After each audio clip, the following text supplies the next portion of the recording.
Thank you, Manthu Ba'h B'ah and welcome everybody to another Wu-Sabat Outformation class out of the UK, brought to you by All Eyes on Egypt, Midlands in the North. As Manthu Ba'h B'ah or Sabab has explained, this is the Mother Circle of Existence Part 3 for April. This was supposed to be the final part. I think we're not going to be able to cover everything today, so it's probably going to go into a part 4, possibly part 5, just stepping into the detail of what we need to cover in these classes. So welcome all. My name is Nabab Kakni-Hess, as your student teacher for today's class. So let's get into it.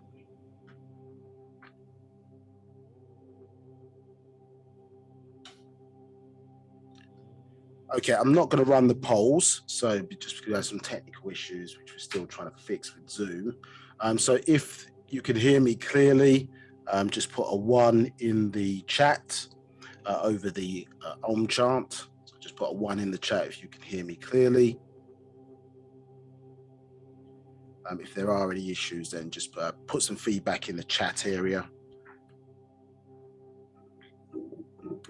And if you can see the screen okay, then just put a 2 in the chat for me. So if you see the screen, I just put a 2 in the chat for me as well.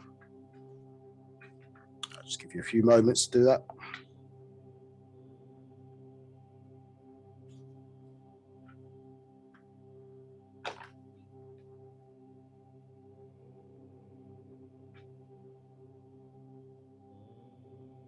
Yes, Nabab Kakni, yes, we have a few 1s and we have 2s as well. Excellent. Okay, just give me a few moments.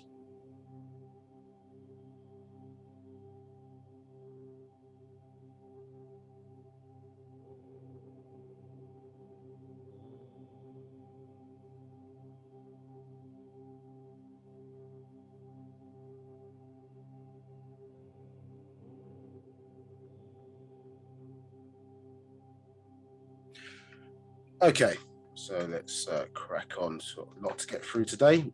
So we're going to start off with a positive affirmation from our culture, Partek Yud. So I'm going to say that in the Sabaic language first, and then translate that into English for full and proper understanding. Abdoi Kaleh Namazurat Wu Fakur Ame Kasam Un Empa Paut Anuki Jawef Pa Ashuk Empa Paut Wu Kaleh Ashuk Kawun Jawef Neya Anuki Kasam Un Empa Paut Wu Pa Paut Kawun Kasam Un Em Neya Anuki Wahu Ameh Pa Paut Wu Pa Paut Kawun Wahu Ameh Neya Nakuk Kadur Najur Ameh Kasam Un Empa Paut Wu Habub Ameh Mushachas Un Nakuk Kadur Kawan Kale Afef Nakuk Dayur Jawef Pa Paut Ameh Wase Ameh Dayarni Kawun Lakei Bakoy Jawef Pa Paut Anuki Abed Bin Afashni Pa Paut Kawun Anuki Pa Paut Kadur Nakuk Kadur Pa Paut Amu Nakuk Amu. So we started off by saying begin all prayers and thinking as a part of the all expanding, and then said I am in the divine love of the all expanding, and all divine love is in me. I am a part of the all expanding, and the all expanding is a part of me. I am one as the all expanding, and the all expanding is one as me. I can succeed as a part of the all expanding and fail as an individual person. I can be all that I want in the all expanding, as long as my want is to stay in the all expanding. I am never by myself. The all expanding is, I am. The all expanding can, I can. The all expanding does, I do. So that was the, or that was our affirmation. as United Sabians worldwide, one of many cultural aspects of Wu-Sabat being reintroduced to us in this day and time. Now, if you just join us for Zoom for the first time, then I'll quickly run through how we use the platform for the best of your experience. So you can see a panel here with a number of options.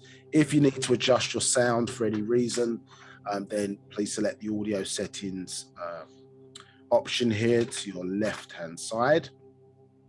If you've got questions, feedback, sorry, if you've got messages, I should say, that are not questions, feedback, etc., then select everyone as your default option, the distribution option, and then post your message in the chat. That way everybody can see what you're saying, so don't get duplicate messages. Again, if a sound drops out or something happens, etc., please use that option to feedback in that regard. The other options then are, this is an interactive session. Also, before I forget, welcome to those joining us on Facebook Live. If you do want the full interactive experience, then by all means, click the link for class 2, then join us on Zoom. It takes about 30 seconds to register. If you've done so before, then you just you don't need to do so again. Just find the email and then join us by way of the link.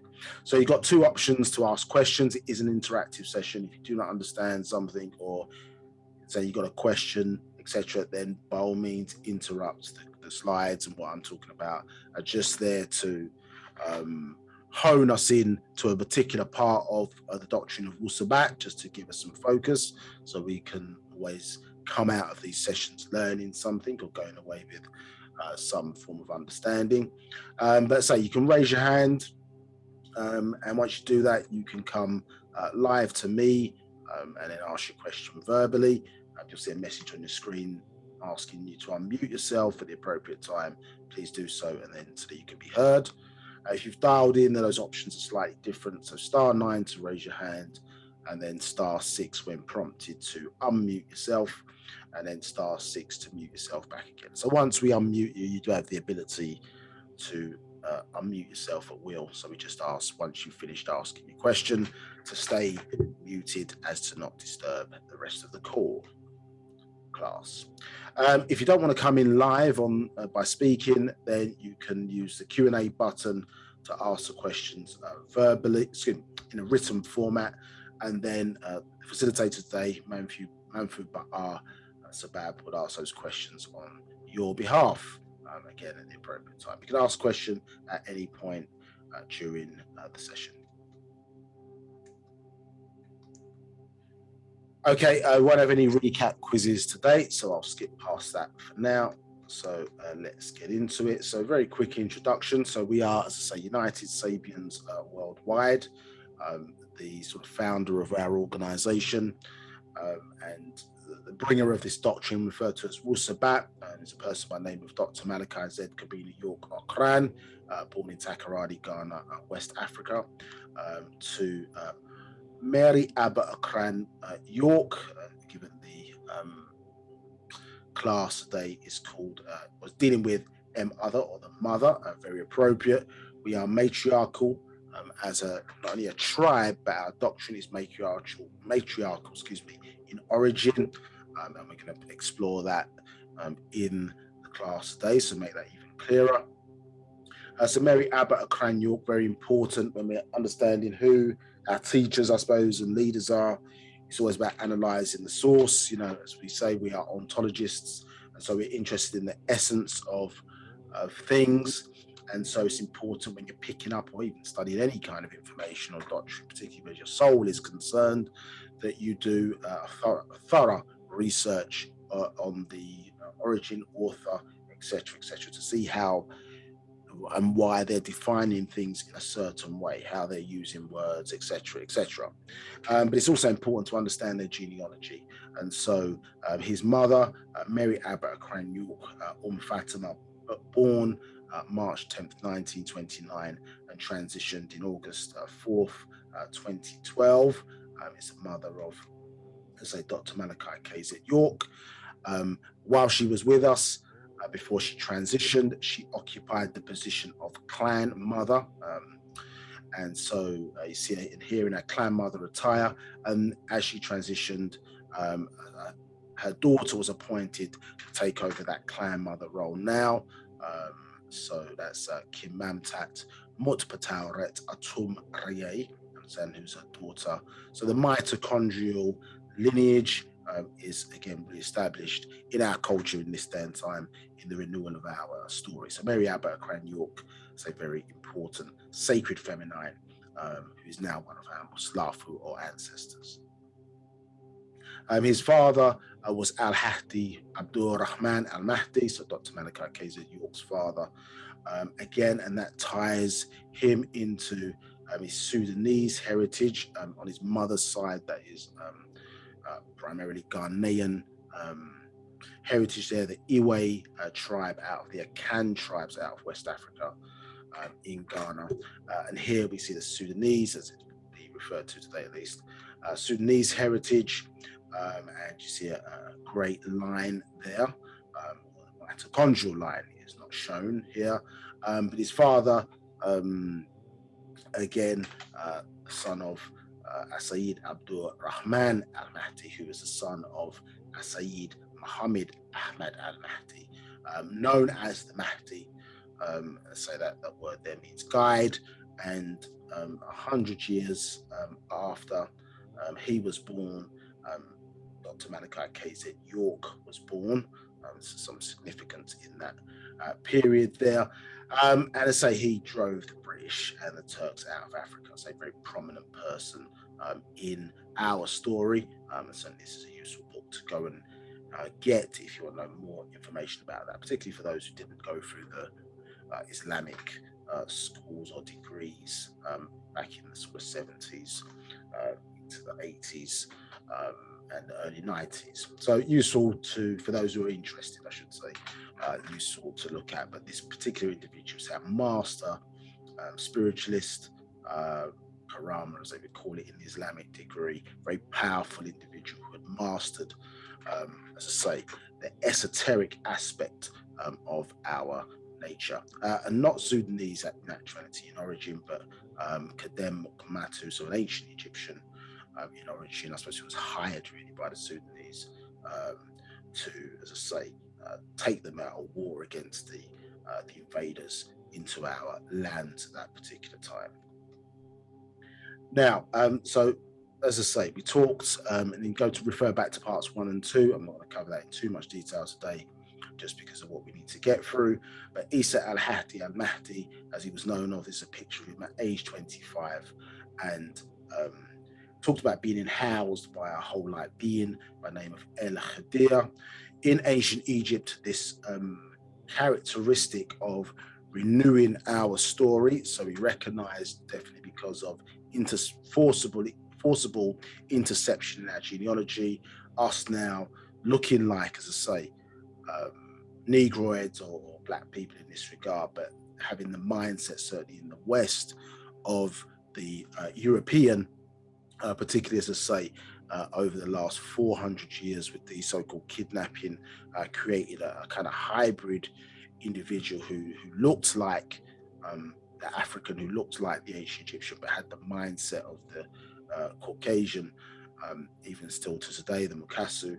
And so, obviously, according to natural nature, it will be unnatural for that to have taken place. So in order to correct that virus, to bring us back to who and what we are supposed to be, then it's necessary, like all races, it's not exclusive to the Negroid race, but all races have a teacher or warner sent to them to realign them not only with natural nature, but to connect them with their ancestors. So that process of doing that in ancient Egypt was known as the Amun Nabab Reye Akhta. Ancient Egyptians referred to that being as Tahuti, overstood, and a combination of those was needed to address the religious mindset from the spell that we have been cast upon us really for the last 6,000 years, where I say we started to fall away really from who we were in our natural environment, and as I say, started to fall off,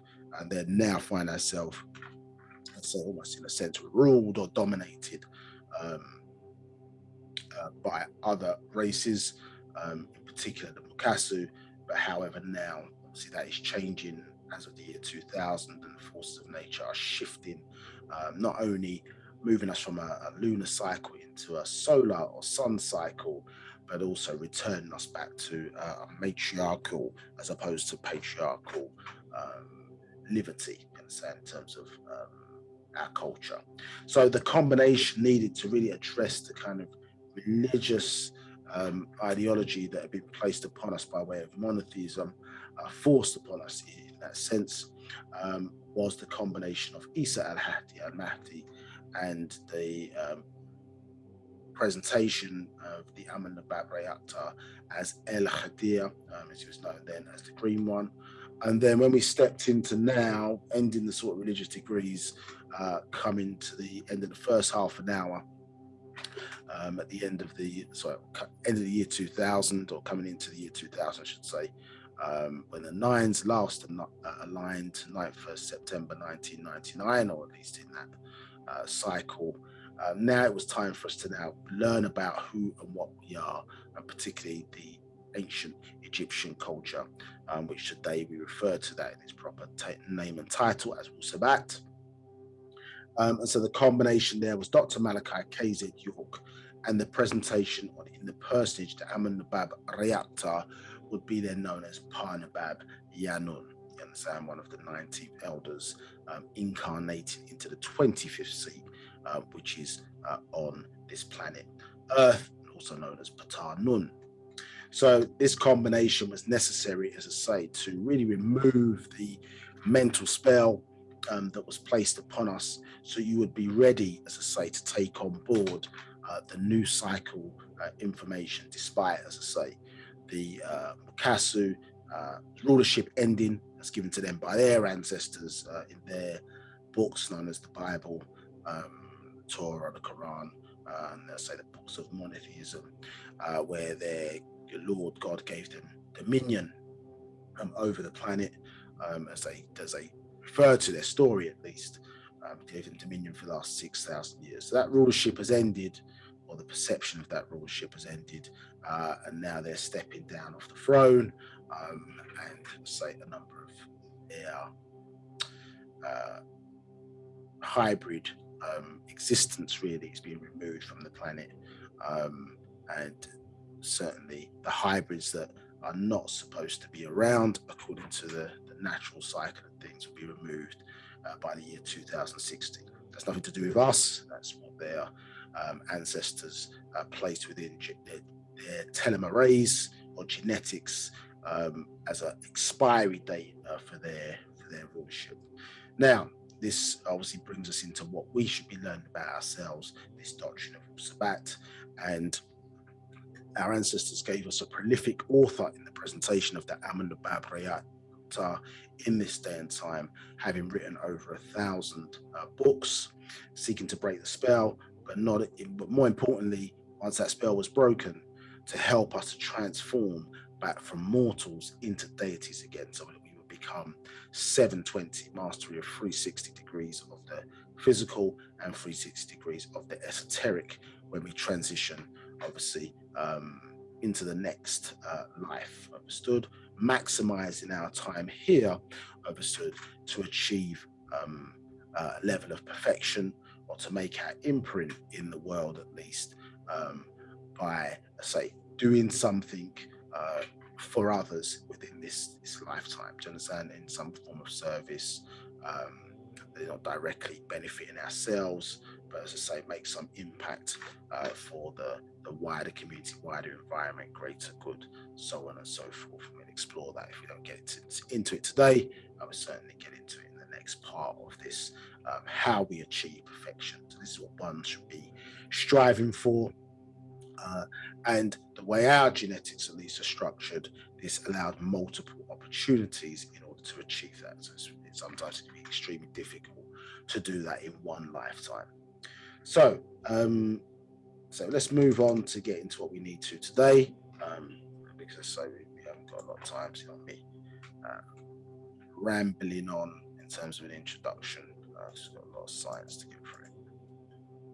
Of course, if there are any questions, please feel free to ask them accordingly. So let's step to where we were before. If you just joined us for the first time, you can check out our YouTube channel, All Eyes on Egypt, Midlands in the North. And so parts 1 and 2 of this class are available for you to go back over.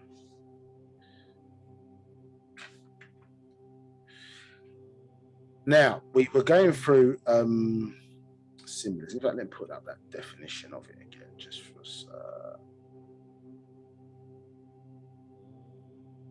always useful.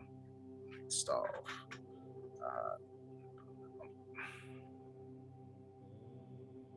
So, this is from Natural Ether Energy, very good scroll. But it says, in Kadem Makmat, ancient Egypt, Tamaray, your ancestors, your Salafu ancestors, Musbatu, Sabians, in Wu-Sabat, we use a Ramaz symbol to explain an example of the Olam, Sakhamat, hidden powers of the visible yet invisible bara space. So what we can't see, you understand, we are using symbols, or the power of symbol, because a symbol represents something, and obviously depending on, in our case, you have to understand our culture to know what that symbol means. It doesn't, symbols, as we were explaining in the previous parts, do not mean the same thing to all people, understood? And so we have to get back into the mindset of our people, yes, of the Kadem Mokmatu, the ancient Egyptians, or us as Sabians, get back into that mindset in order to understand what is taking place and what is going on. So as we were expressed, say in part 2 more so than 1, but in both necessarily, that yes, a number of our symbols have been repurposed and used by others.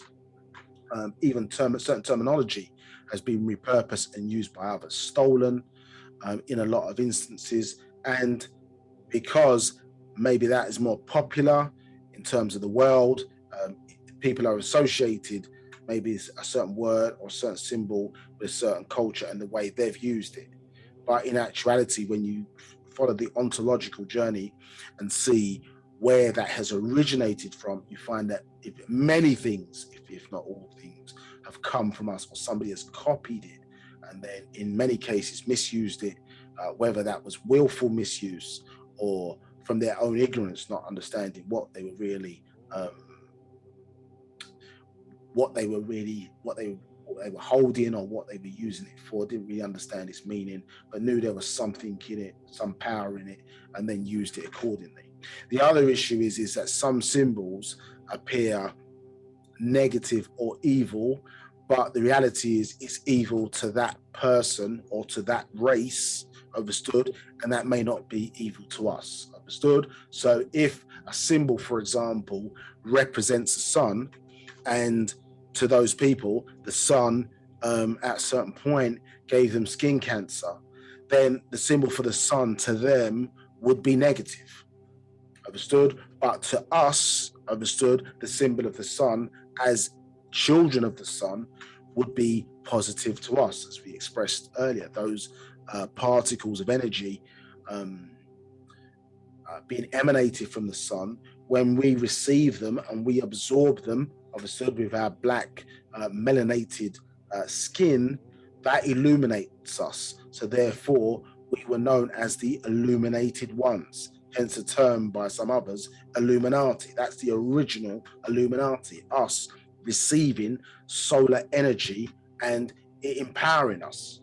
Hence we were illuminated, with the black light, understood, from the sun, so not the blinding light of chaos. So we utilize the whole of the magnetic spectrum. So it's important to understand that, and so we're working through these symbols, and we spent time going through the lotus flower. So please go back and refer to that if you want more detail on that or ask questions. Now, we went through the rakamat on numbers last week in some detail to understand the safaf, which is the proper way to say hieroglyph. You understand? So to understand some of these symbols. And we showed you that the symbol for 1000, yeah, Afu, in our numerical system, yeah, Afu was in fact Parsashan, or the lotus flower. Understood?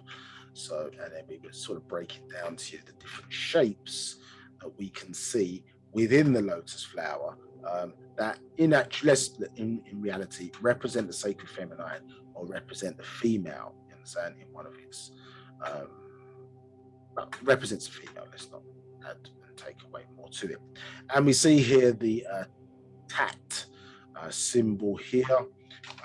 So everything that you're looking at, or the way your ancestors thought, yes, you have to kind of, well, why did they do that? Because why is a very important one of your sort of 6 knowledge questions or steps. Why is a very important one that you should use. Yeah, because sometimes we like to jump in and when we don't have all the answers, but sometimes you just need to actually, that why question is if he's going to put that subconscious aspect of our mental to work. Yes, so sometimes you need to ask, well, why did they do that? Why are they using that symbol? Why is it shaped like that, etc., etc. So our curiosity, they say curiosity killed the cat, which is an interesting phrase, but for us at least, we need to be curious about our own culture. Sometimes spend a lot of time in other people's culture, but we need to be curious about our own. At least one of the things that Wu-Sabat does when we apply it to ourselves as a self-help tool is that it helps us to now fall in love again. You understand? Removing certain barriers from our mind, which made us, I suppose, fall in love with, you know, white culture, white people, understood. Some might say white power, almost in a sense, because that's how we were programmed. You understand? If you look at all of the icons in their religious degrees, we didn't see ourselves in any heavenly depiction. Understood? And certainly, you know, that arguably is very damaging. You understand? Maybe sometimes we don't realize how damaging it is, maybe until you step out of the West and go back to the Caribbean or go back to Africa, where you're seeing maybe holy black faces, more images and so on and so forth around you, and realize the impact of adverse racism has upon your own mind and our people generally. So we saw, at least, or we were looking at the fact that that symbol, remember, represented 1000 as a number, and that the Romans in their numeral system, they use M, remember, to represent 1000. Understood? M obviously for mother, and this symbol here, that tat symbol, is the loaf or symbolic, I suppose, of a woman who is pregnant. You obviously see the belly start to change. And I say, even in the Western Hemisphere, in England, for example, they have this term bun in the oven. I don't know if it translates to other places around the world, but you can see again, bun in the oven, you know, bread, or this loaf, you know, saying rising, yeah, growth, understood. This is what it symbolizes when a baby is in the womb, understood, in that regard. So, sort of interesting symbolism there. So we were breaking down a lot of these symbols last week, and then talking about how the sexual process in particular, or the, say, the birth, death, and regeneration process, say, is linked into some symbols that we may not even have associated with it or paid attention to why it was being used in a certain way. And we talked about the last 7 letters of the English alphabet and how that tied into the sexual process. And Masonically speaking, as I say, here, just very quickly, you see the vulva there is the symbol of the fish, which you see Christians wearing around their neck. We talked about even the story of Jesus in the New Testament, or their New Testament, multiplying what? The loaves of the food or whatever, and multiplying the loaves to the 5,000, and it was what? Fishes and loaves of bread. Understood? So you can see certain symbolism kicking in there really relating to the same story. And he broke down to you as well the Freemasonic symbols. Some people say, oh, this is evil, etc., etc. But no, its origins, and again, tie back into the birthing process, connection to male and female, science of the circle and the square, both of them 360 degrees, but different. Square representing the male, circle representing the female. Yes, it can switch and change depending on who's on top or who's on the bottom. Yeah, pay attention. So, and even there as well, we're seeing certain. Let me show the symbol here. Look, you see that the M, shape there. So when you start to know what kind of is going on, you sort of see there's things we thought the way they looked are not necessarily how they look. So male has an M, mother has an M against it. I suppose if you drew a person's balls, they've got an M, or their gonads, or their testes, to use a proper terminology for it. You know, you see that sort of in there, isn't it? And then if you looked at the, let's say, the symbol for M, let's just draw on the screen, there, 1 second.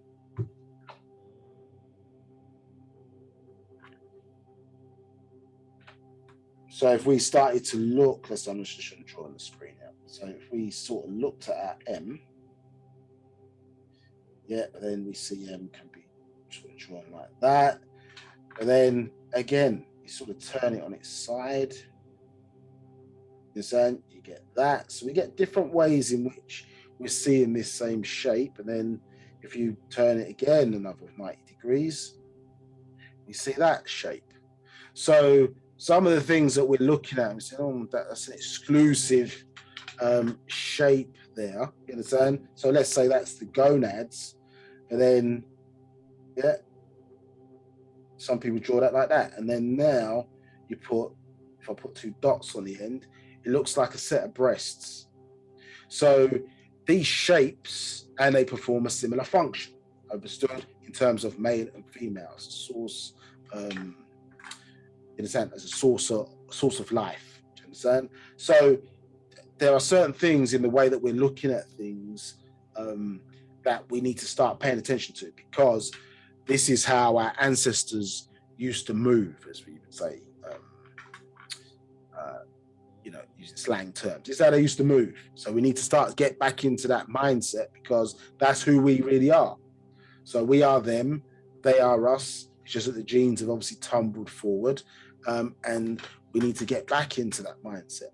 So remember, and different people on this planet don't have the same journey. So the Mukasa has gone from a point where they were on all fours, dealing in bestiality in the Caucasus Mountains, to launching satellites into space. So their evolutionary journey, and when they are discovering certain things, they've only been around for the last 6,000 years. So they're discovering certain things for the first time. Well, our journey is not evolution, but a revolutionary journey. So going counterclockwise, and we are not discovering things necessarily for the first time, but we are rediscovering our culture. So we are relearning, understood, because we've been in the state of ignorance. Even if we've only, as soul beings, been here for the first time, understood, still from a genetic point of view, we're putting ourselves back into a state of knowing things again, having been, at least certainly for the last 6,000 years, in a state of ignorance. Yeah? So we are the mummy that is being pulled up with the strong grip from the lion's paw to stand upright, obviously, again. Understood? So we're coming back to be reawakened again, with all of our eyes open, not just our 2 physical eyes. Let's wrap that out.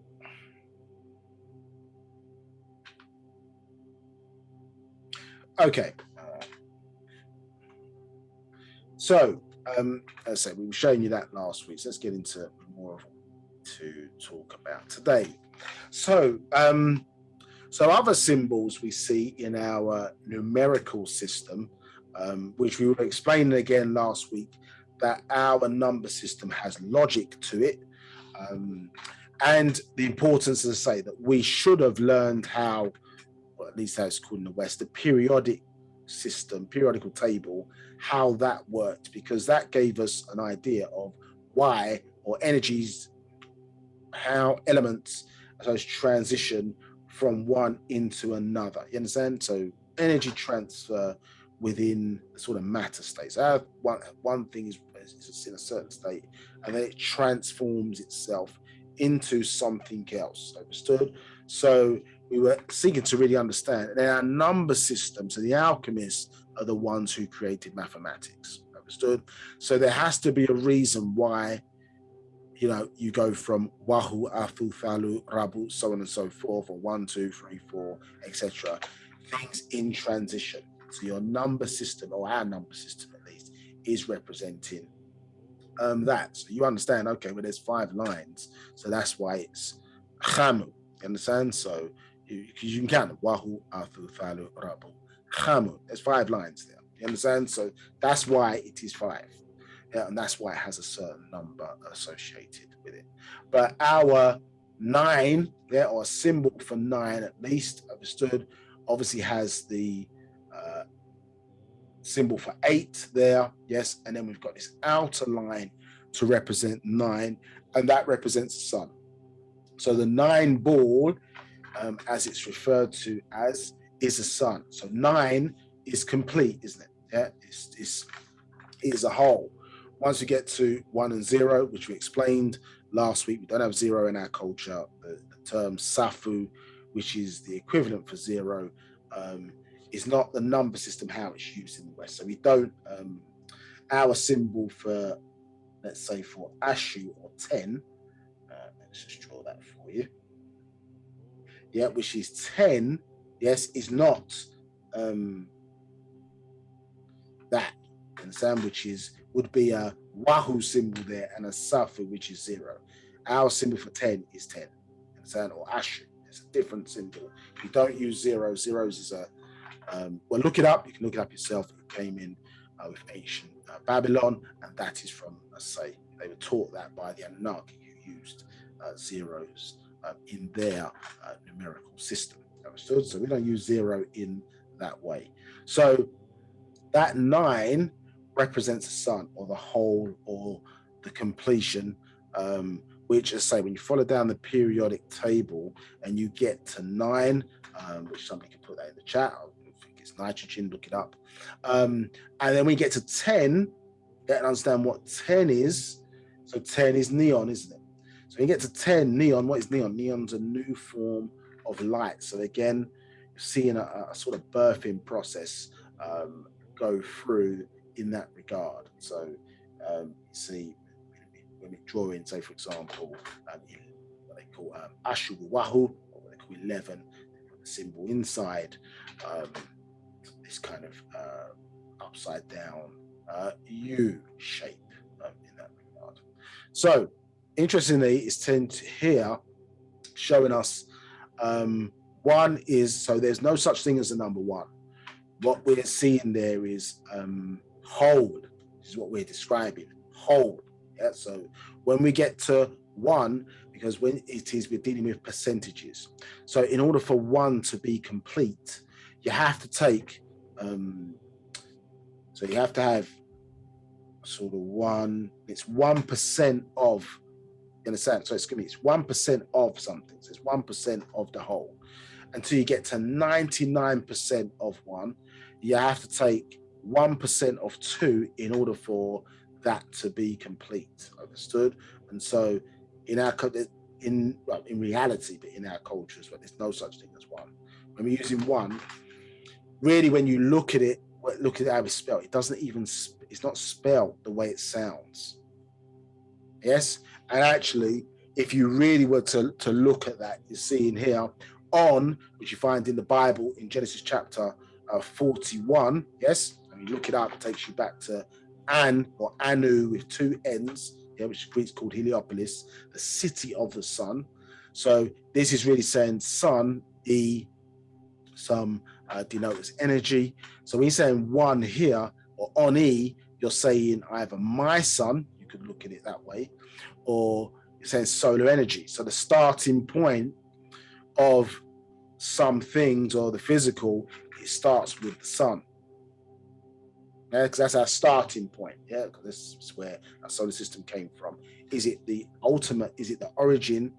So the origin, but it's a start. It's a starting point within existence. Understood? It starts with the sun. At least as a manifestation of visible creation. Understand? Because visible creation requires, just said by reasoning, requires a visible creator. And so that visible creator is the sun, which is our understanding of what the Natharu, understand, which is what we called our higher ancestors to be. Us being the terrestrial representation of the sun. Hence why we're called descendants, because we descended down from that gaseous state. So Ray Atum, to become Atum Raye, I'm going to get into the understanding of why things are like that. You need to pay attention to why certain things are reversed.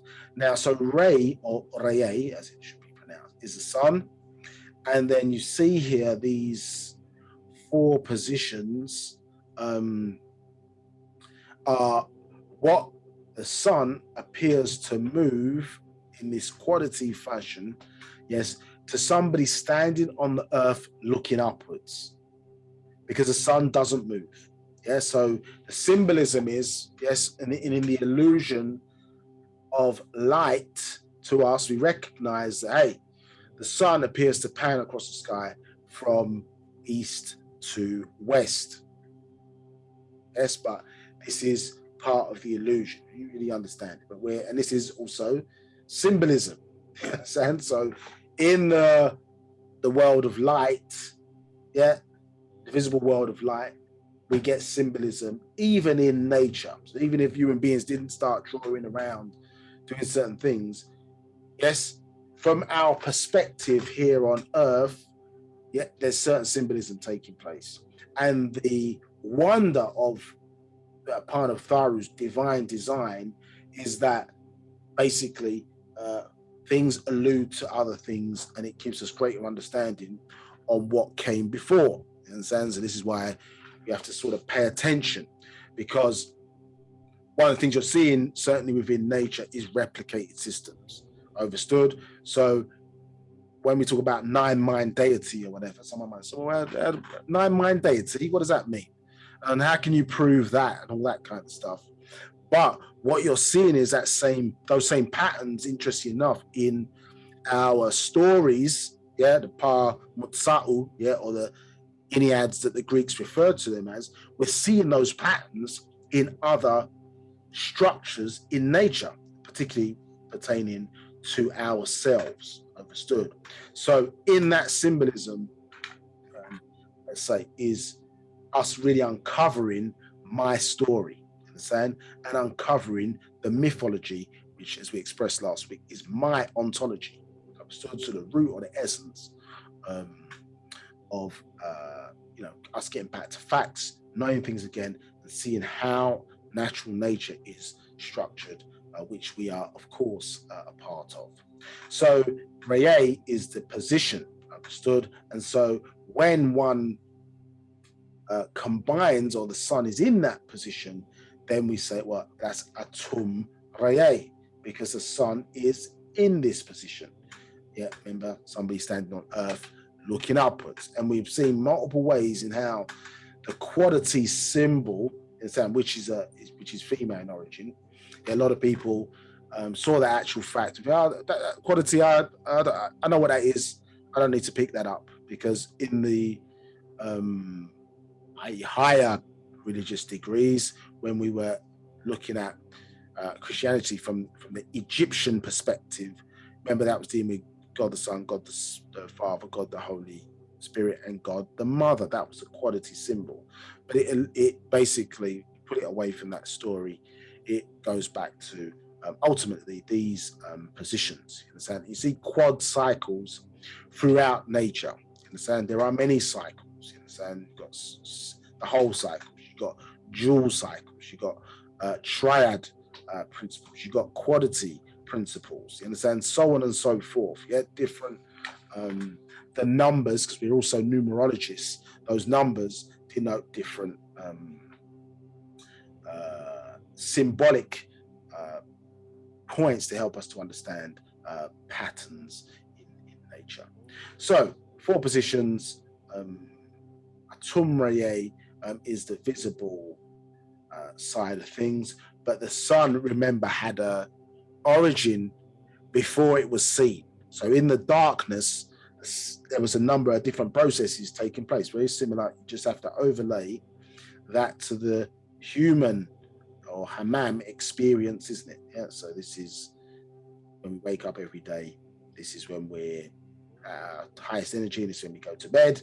And then when we're sleeping, we still exist, you know, but more as in the darkness, as a mental being. Do you understand? So that body's shut down, and then we wake back up again. So we go through this cycle. You can overlay that against the life journey, life, living, lived, again, tied into the riddle of the Sphinx. So these 4 positions, can be mapped against our life journey, and showing again our correlation to the sun.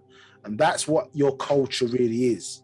Your culture is really us staying in resonance with our ancestors, because that's eventually where the direction, if we use that word loosely, where we are going to in terms of our ascension journey. Understood? And this is the key really to us understanding who our ancestors were and managing the environmental factors as well, to ensure that we stayed in sync, with the frequency of Wu-Sabat. You understand? Stayed in line with natural nature. So rub that out. Any questions? Right, we have no questions. Okay, let's keep it moving. So we know now what we were explaining about the percentage symbol is really explaining us that there's no such thing as the number 1, really, when we understand it properly. Understood? We're talking about whole. Yeah, and more importantly, I suppose the difference that we have between energy and matter. Understood? Because they taught us in school, for example, that the first point of existence is hydrogen, but they never updated all of the books, etc., from the 60s, when they, through a cyclotron, smashed 2 hydrogen atoms together and found that it broke down into smaller pieces. Understood? Yeah, smaller particles, i.e. Quantum particles. Yeah, quads, biaps, and zeals. Yeah, some of the terminology that they use. So it wasn't the first point of existence, because, and this is why we say, and why it's explained to us, particularly by the master teacher, why things are illusionary.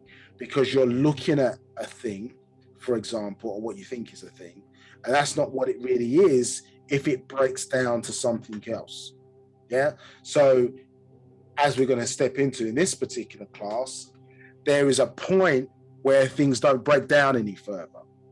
Understood? And when it doesn't break down any further, well, that's what the thing is. Yes, it can't be broken down to a smaller part. So that's what it is. Yeah, something else now gets transformed into something else. That's what it arguably appears to be, from a certain perspective. Because if you can look at it from another perspective or vantage point and it looks different, then what you're looking at from your vantage point is not what it really is. Do you understand? So, for example, yes, something from a certain distance or vantage point appears a certain way, but you put it under a microscope, for example, so a much more intensity, more powerful visual acuity, it's going to look different, isn't it? So this is what's being expressed. Yeah? So things don't look as they appear to be. And one of the things important when somebody's writing a book or they're expressing something, what is their vantage point? How are they looking at the thing, and from what perspective are they looking at it from? Because if their perspective is limited, then your information is going to be limited. Yeah, their perspective on the night, or their understanding of it, is going to be limited. Hence why we explained at the beginning about the Amun-Nabab reactor, we're not coming from a point of view of from the future. We're coming from the point, from the origin. We're coming from the perspective really of now, all of it. So at any point of the multiple thens of the past and thens of the present, so the present and thens of the future, yeah, that perspective can be given. Yeah, not from your perspective now, where the Mukasu is, as I say, uncovering things that were previously buried. Yeah, i.e. archaeology, i.e. paleontology, and these types of things. Yeah, because the reason why it will be limited is because certain things, their origin is not even earthly in that regard. It is from the stars and even beyond the stars. So that vantage point can only give you a certain perspective. Hence the term Bible, basic information, they say, before you leave Earth. I think some one of the hip hop artists has got an album called that very recently. So it's only from a certain perspective, earthly perspective, and this is what we're showing you here. But what you're seeing is that outformational overstanding, yes, means that, hey, I can tell you exactly what that symbol was meant when it was originally first used, how it's been misused, and now, hey, you in this day and time, this is how it's been misused, but this is what it really meant. And actually, eventually, forget that symbol. Let me show you what the real deal is and what it means and what it alludes to. Hence why the importance of us learning our language once again. Now, so that percentage symbol, really, you can see is, again, showing us really that differentiation or that crossover between the material world versus, the energy world versus the material. Some say spiritual, physical, you understand? But energy, it's not etheric, crossing over into the material world, the world that we, at least with these physical eyes, can see. And we see that represented even in the binary system. If you draw that on the screen there, yeah, which was showing you last week as well, yeah, as in 10 or 01. You understand? So really, when we're looking at those initial numbers, it was 01, 02, 03, so on and so forth, all the way up to 9, and then we get it reversed, isn't it? Yeah. So it goes 1, 0 as we step into understand, this new dimension. Understand, if you want to use that terminology. But so we can see here that even our percentage sign, if we did it like that, do you understand, it's 01, or if we split, so we took that percentage sign, let's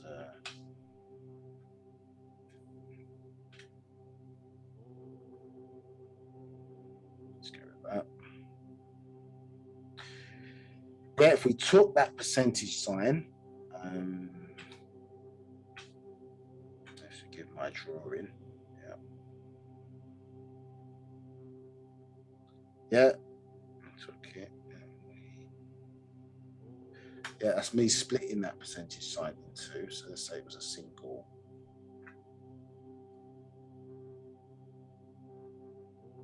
Yeah, if you split it in two,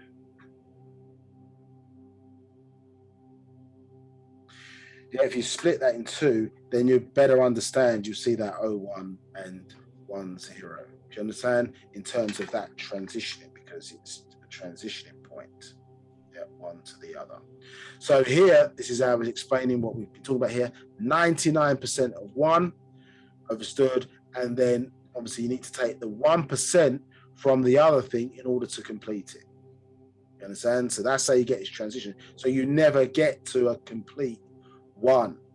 One is really a combination of 1 and 2, because the two things have to be combined together in order to complete that particular, this particular individual item. Do you understand? So you're looking at percentages, of a whole, percentages of a whole. You understand? So in actuality, you look at that Safu symbol, the Rakumat or number symbol there, then you're seeing exactly that, isn't it? Seeing, okay, boom, this is half, or it's, you understand, talking about a transition from one state to another.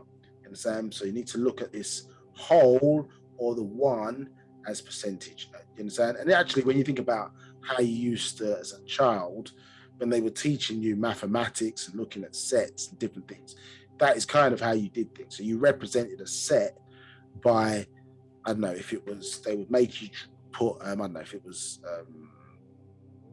I don't know, 10 cars or whatever. They made you put the 10 cars in a set, and then you took that set and then you replaced it and said, okay, well, that's 10, 1, 0. But in order to understand what that was, they made you physically put things in sets then to understand times tables and things of that nature. So we started off a little bit, I suppose, with some reality as kids, and then it stepped away from that so that, you know, our understanding wasn't there. Now, it's fine to use symbols and repurpose the meaning of things, but you have to at least retain the origin of what things are. You understand? And what happens a lot in this society, particularly, is that over time, and people forget what the origin of certain things are, which is why certain things, at least in our society, become problematic, particularly when you're getting this repurposing around gender and things of that nature under the guise of equality. You understand? Because sometimes it takes away from what the reality of what's going on. You understand? I have an issue with, we stay out of people's bedrooms as Sabians who recognize that people are born the way they're born, absolutely fine. But there should be an understanding of what reality is. You understand? If you see a gay couple, for example, two men together, you at least have to understand that in order for a child, if they've got a child there, for example, then there had to have been a woman involved in that process. You understand? So before they step into the whole and showing that, you have to accept that reality, because that's what it is according to the laws of nature and who we are as human beings. You understand? When you start to take that away, or if people don't have an understanding of it, then, as I say, it's taken away from certain realities. And you could, as you know, the hormone sexual community, now be accused of using women, you understand, in an adverse way, because you're not really giving the right kind of credit or props to the person of how the baby was produced. You understand? Because it wouldn't be there unless that was the case. And even in the situation where you've got say a lesbian couple or whatever, same-sex couple, then you're not giving credence unless the woman produced a child by way of parthenogenesis. You understand? Then you're not giving credit to the male aspect of that principle understood, and then could be accused of using that. So it's a try. In some situations, it's well, for how they manage it, it's a tri-parent situation, isn't it? Do you understand? And in actuality, tri-parent situations arise when you get women, for example, who donate their mitochondrial DNA to a woman who may have some defect issue, understood, and can't get pregnant. And so we've seen through medical technology of mitochondrial DNA transplants, obviously. So then you've got in that situation, you've got a tri-parent situation, even in a heterosexual couple. So even heterosexual couples, I suppose, in that regard, of women who are still mothers, even if they don't have children or not, but use a third party, then you need to, this should be readily understood and explained. Because when you then start putting it in front of children or whatever, then you can create unnatural ignorance by not explaining, or our society being in sync with how the natural rules within existence work. You cannot get around those, you understand, in that regard, just because you want to say I'm this or that and use various different words. You can't get around those rules. So it's important that we retain those rules. So sometimes when people are not, they're pushing a certain agenda and are using parties, maybe innocently, to get an agenda across, which is dealing with population control. Because, for example, in England, there was a lot of controversy about teaching children about same-sex relationships in nursery and not nursery, in infant school, whatever, at a young age. A lot of controversy in schools around it. And the reason probably why they found themselves in hot water is because you didn't do that, as we've expressed before, to deal with sexism. So when you found out, for example, that mitochondrial DNA, that the woman is a source of not only energy and sustenance, which we knew this on the planet through the mitochondrion, but also you cannot carry on your lineage without having a daughter. You didn't go back to the school system and say, hey, kids, put this Adam story to one side. Yes, women are the progenitors of life here on earth, so we need to give them their respect and props, understood? Yeah, and not see them as helpmates, sexual objects, blah, blah, blah, blah, blah, and teach the children that from a young age to eliminate all the problems that they, or some of the problems that we encounter now, yeah, where female image is been degraded through porn and different types of things, etc. Yes, that's been degraded. We didn't teach the children that when they was in school. To eliminate racism, we didn't say, hey, everybody, we've now found out that all races on the planet come from Negroids or Naganadu, understood? So therefore, you all need to sort of respect and bow down that we are one human race, but we all come out of the African race, and there's different species then arisen, you understand, later down the line as there's been diversification in the genome. We didn't do that to eliminate racism. Now, all of a sudden, we've jumped over the challenges of race. We've jumped over the challenges of sexism, and then we want to say, okay, well, let's teach the children about same-sex relationships without dealing with everything else that's going on, where we still got major problems. You understand? So that's why there's a lot of kickback with those things, because you're doing it for a certain group of people, and then you didn't do it to solve other problems. If that was seen to be an effective solution to deal with those problems down the line. So we know that there's a certain agenda going on there around population control, which unfortunately homosexuals are getting caught up within or being used in that regard. Because the reality is most jobs, what's taking place in your bedroom has got nothing to do with whether you can execute the job. It's not even relevant in the workplace. You understand? But obviously, yes, we recognize you get discrimination and different things because of the way people talk or sound, you understand, etc. in that regard that have to be addressed. But more time, you understand, if you don't want to talk about what's taking place in your bedroom, it's got nothing to do with how you execute the work. You understand? But obviously, religion, we understand, has obviously created a problem within societies, but then you're the ones who brought those religions in. So you created the problem of hate for race, hate for different types of sexual orientation. All of that is out of their Bible in Genesis chapter 3, verse 15. Understood? So, but these are the types of issues, as I say, that helps us really, why it's important, even when you use symbols, to understand what is it symbolizing, and what does it represent. We must retain that memory so that we don't get confused, or future generations don't get confused later down the line. So that's why it's important to retain that information, which was done, isn't it, in our heritage. You see the word heritage has the word her in it, and female in origin, keeping that link between us who are here to that mental reservoir of information, understood, and the frequency that Wu-Sabat as our spiritual science is being broadcast upon. Okay, so you should have a good understanding now of what that is, and say something that it always comes up. We always go over it, understand, because it just comes up to aid our understanding. Yeah, something raised well over 20 says 19 Black Book, 1998, you understand, and even before then, these concepts, as I say, being taught to us, and sometimes, as I say, we may forget that not everybody understands these things, and so we have to go back over them again.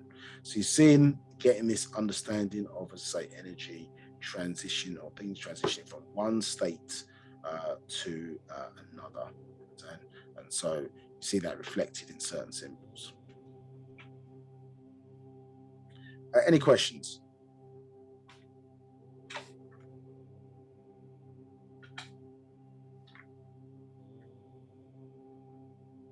There are no questions and no hands up. Okay. right, let's continue.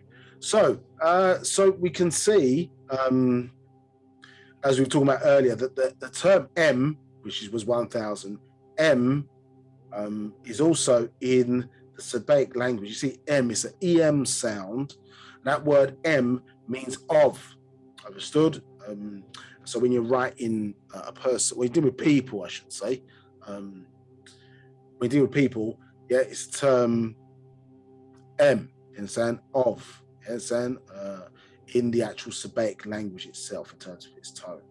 So this is not, well, it is coincidence because it's two incidents, you understand? What I want you to do as well, while you're on the phone, you're listening to me, jump on your little Google and look up what is the Arabic word for mother. Yeah, the Arabic word for mother, and put it in the chat. The Arabic word for mother. Yeah, look it up on Google. So, as I say, we were talking about the different races. I'm sorry, we were talking about the perfect number. Yeah, so perfect number 1000. Yeah, Pasashan, the perfect number, and showing you that basically that the 3 zeros again tying back into a number of different things, so like space, matter, and time. But also you see those zeros representing the three trimester states within the birth process. Understood? Yeah. So that perfect number is 1 plus. Understood? Yeah. 999. Understand? Yeah. Or 999. Nines representing each one of those nines representing a different state. Yes, that's a perfect number, which they call damumti, meaning unity, representing the female. So you can see, even into those who maybe been following Wu-Sabat for a while, even 9 was broken down, and we'll show you as 3 times 3 at certain points. Understood? So you're seeing even in that certain symbolism.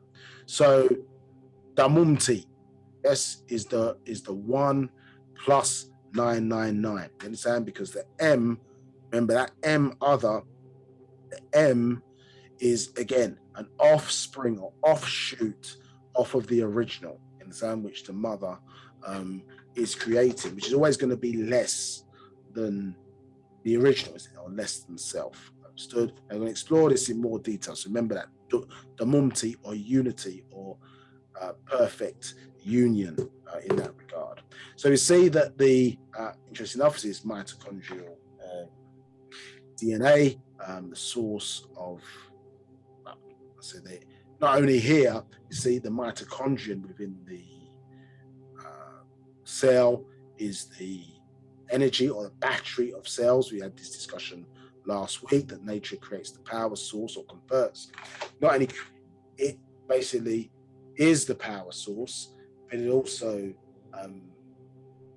puts the power in a form which life forms can utilize the power. Understand? So it has the energy and then creates the charger. Understood? Yeah, the mobile phone that uses the charger is going to be the last thing that gets created. Understand? So it's going to create. So that's why we get charging, and then charged at the end. So in order for a thing to be charged, the infrastructure in order to charge it has to be in place first. So this is how nature works. This is what you're seeing, as I say, in terms of this relationship between what is being called the darkness versus the light of chaos, or the world that we see, or the world of some things. Yes. So some things are produced and powered, isn't it, from the world of things. You understand? So this is how nature works. So you're understanding why feminine first. You understand? Because feminine is the source of nutrition for that baby, isn't it? Yes, the baby has got the because we used to be born in twins. Yeah, the mammary glands, understood, or breasts there, understood, yeah, are fed from the same being that produced them. You understand? So the same being that produced them is the same source of food or energy that the baby needs to suckle upon. Understood? And even again, we showed that earlier, in terms of that's represented, isn't it, by that number 8, which we showed last week. So you do that inside like that. So let's get that a bit closer together.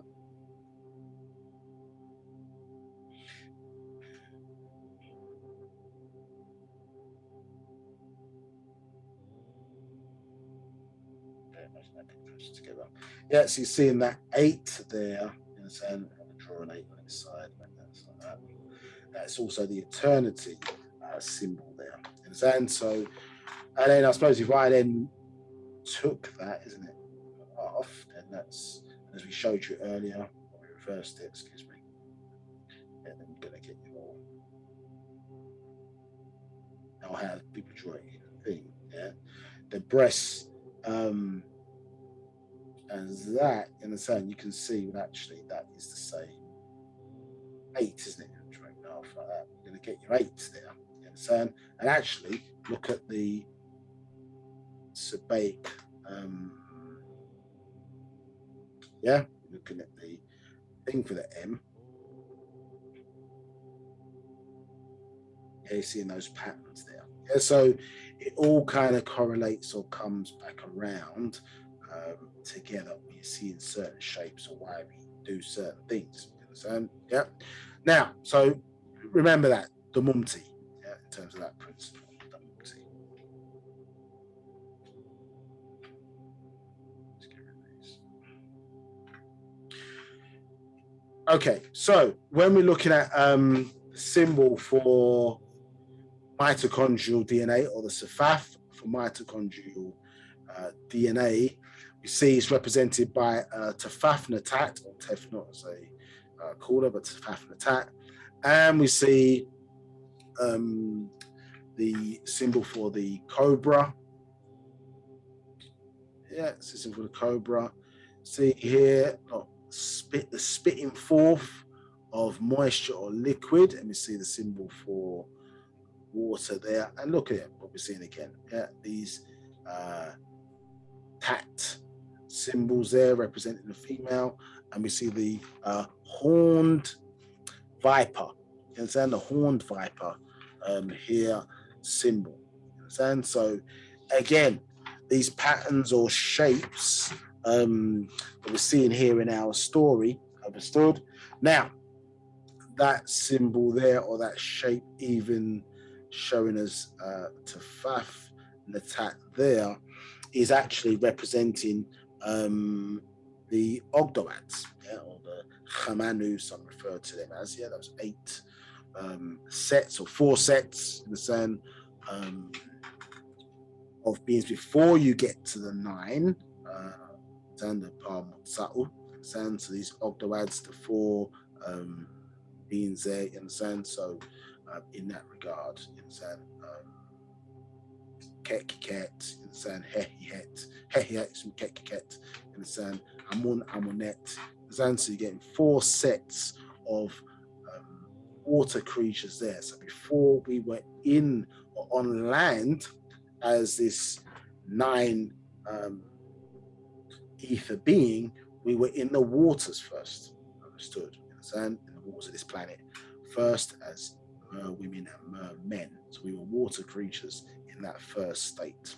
So here, that symbol again represents us as the Ogdoads. You understand? So and you can see it's female because of this hooded set there in that regard. Now, some refer to that as the Uraeus. It's got other names as well. Is it representing one of our eyes, or the third eye, which we were discussing, I think, a couple of weeks ago. You understand? So this is all of the stuff in there has meaning to us, in terms of symbols. But this is mitochondrial DNA, or the Safaf for mitochondrial DNA. Understood? And so, as I say, moisture or water is the transferring party, yeah, in order for life to progress. So you need a medium, understood, in order for life to be transferred, and water is one of those points where that actually takes place and happens. Let's maybe one sentence we'll find. Right, yeah, so that's what I was looking for there. So you can see here that this horned viper, interestingly enough, is also, so it's not the word M as in Sabaik, which means of, understood, but what it does represent in Sabaik language is the word afaf. You understand? Is the word afaf. So this is another type of, yes, which is used basically as it relates to objects. Yes, you have M. When you see the word M there, E-M, and you see it in Sabaik, it generally is dealing with names. You understand? Dealing with names or titles of people. But here is another meaning of, but it means it's dealing with objects. And so here, interesting enough, you see in this represent the Ogdoads. You see the water here. You see the symbol for growth, understood, yeah, where things being born out of. And then we see here, right at the end of that symbol, another word for of. Understand? So, like as pertaining to being born of something, right at the end. So, even the positioning of the way the symbols are is telling us something. You understand? And interestingly, there's two birth symbols there. Yeah, two positioned birth symbols there. So these are the things that we pay attention to, and we're studying to understand. So you might go back, okay, let me study this mitochondrial DNA now, and to better understand what's taking place in these symbols here. So again, this is evidence of, this is revolutionary evidence. Why I say revolutionary evidence? Because revolution, meaning that our ancestors knew exactly what this was. So therefore, really, if we are them and they are us, we're not learning something new, are we? Yeah, we're restoring back that which we forgot. Yeah, but the way we're having to do it is, okay, we're having to go through some of the white man stuff or mechanical stuff to get some understanding. Okay, that's mitochondrial DNA, boom, boom, boom. But they already had understanding of it, overstanding, and an inner standing of what was taking place, but presented at least understanding to the world. You understand? Now, through various orders, you may get the overstanding, and for select few, get the inner standing. That makes sense. Yeah, so it's a revolution for us because that we already knew it.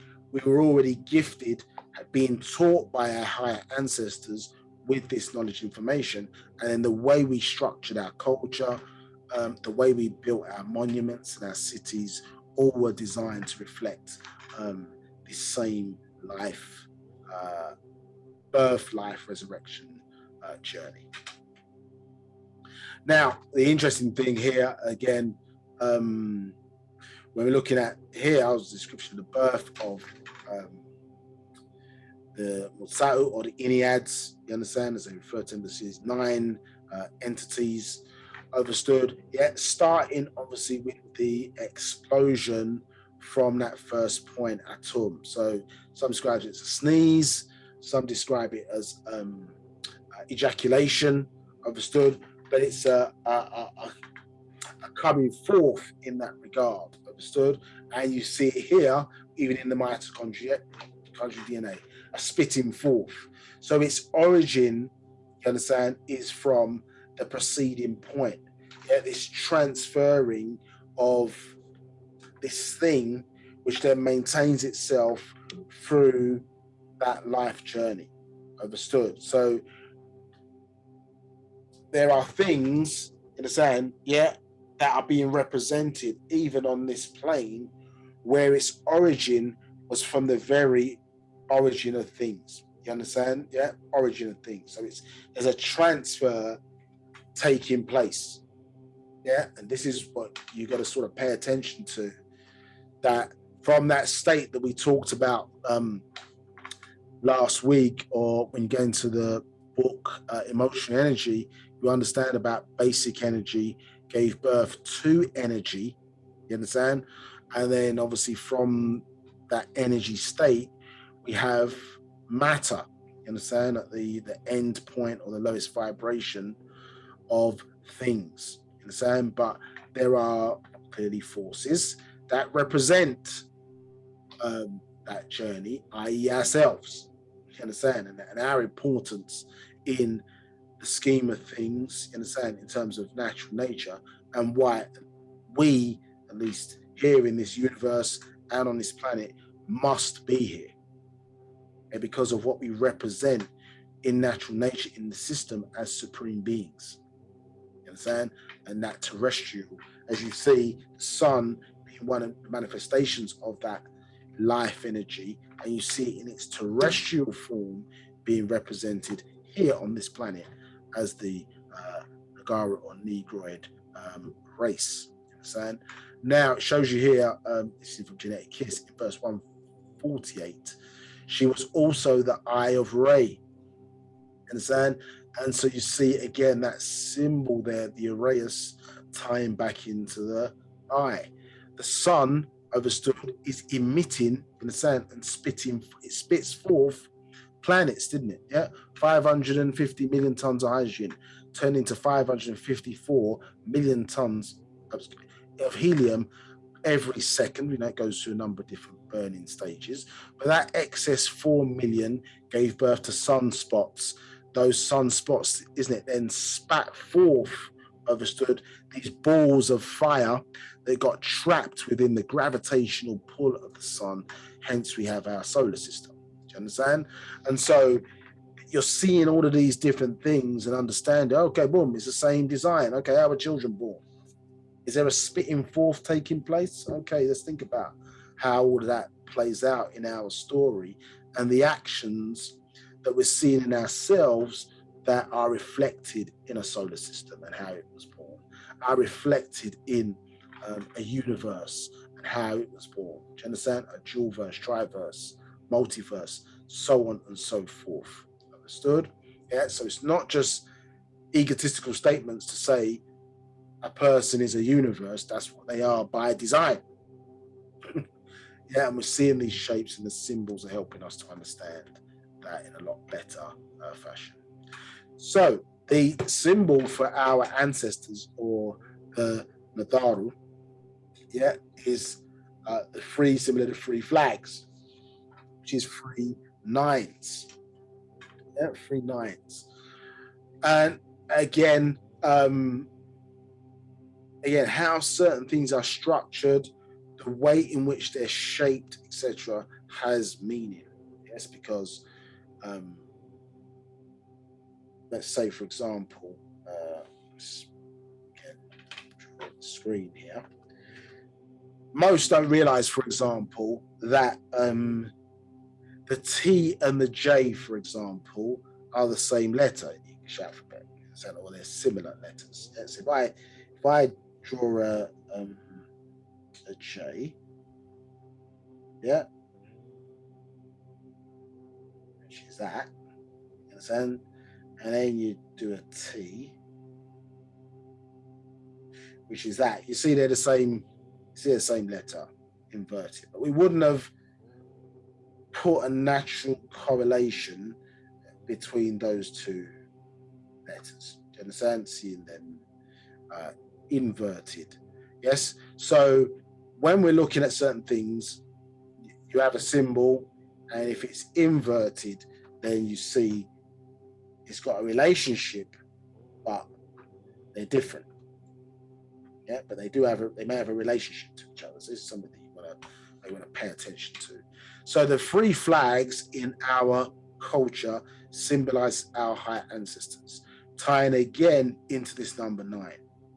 Yeah, and it is no coincidence. We've got obviously people from different continents around the world, as we've expressed this before, that when you want to call for help, so in America, for example, you dial 911, but in the origin of the beast, you understand, yeah?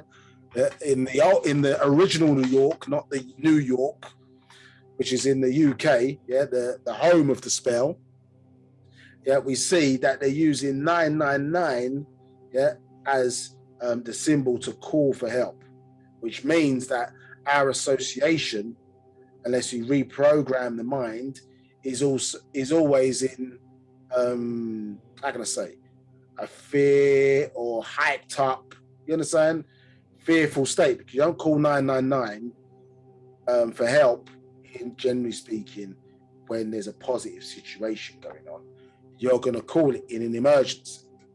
So certain words have been, as I say, they're used, but then you can't say, when you're looking at this, there's no relationship to that. You understand? It is coincidental, yeah, but did somebody understand? Wow, and to draw for help, which is a positive thing, but then it's been applied negatively. Yeah, but they never explain, well, why did you use those numbers, or what influenced them to use those numbers? Now, when we go back to our story, now we see, oh, look at this now. Yeah, we see that that there's technology going on, yeah, and this is what the problem is. Yeah, because they're only telling part of the story from their perspective, willfully or because they just don't know. Yeah, because they're out of, remember, as we showed you last week, out of that 9, yes, they are free. They are free. Yeah, 2/3 less.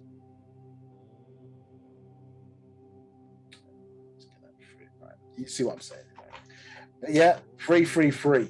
Yeah, so 2/3 less of the original ghostational forces. Yeah, the death of death. Yeah, 9 representing life. Death of death is the free ghostational creation. Like the coal starts with coal, eventually through growth within existence becomes a diamond, transparent. Yes, understood.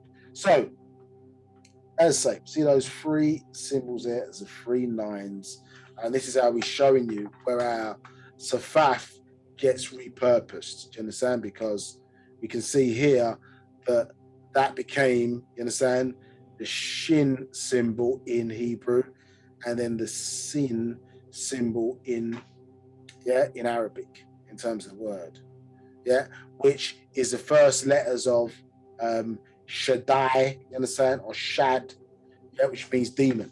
You understand? Demon, when you look at the word demon, it's really short for dead moon. So you see it here, even in, we know what demon is also, but demon, the word short, dead moon.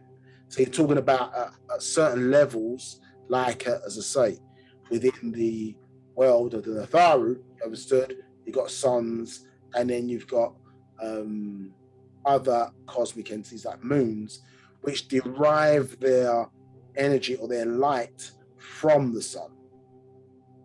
You understand? So the moon, or certainly our moon at least, is a lifeless entity, understood, and it gets its light from the sun. So all these little symbolism in there within the system of nature then finds itself in some of the patterns of systems and symbology that we see used here on Earth. Screen.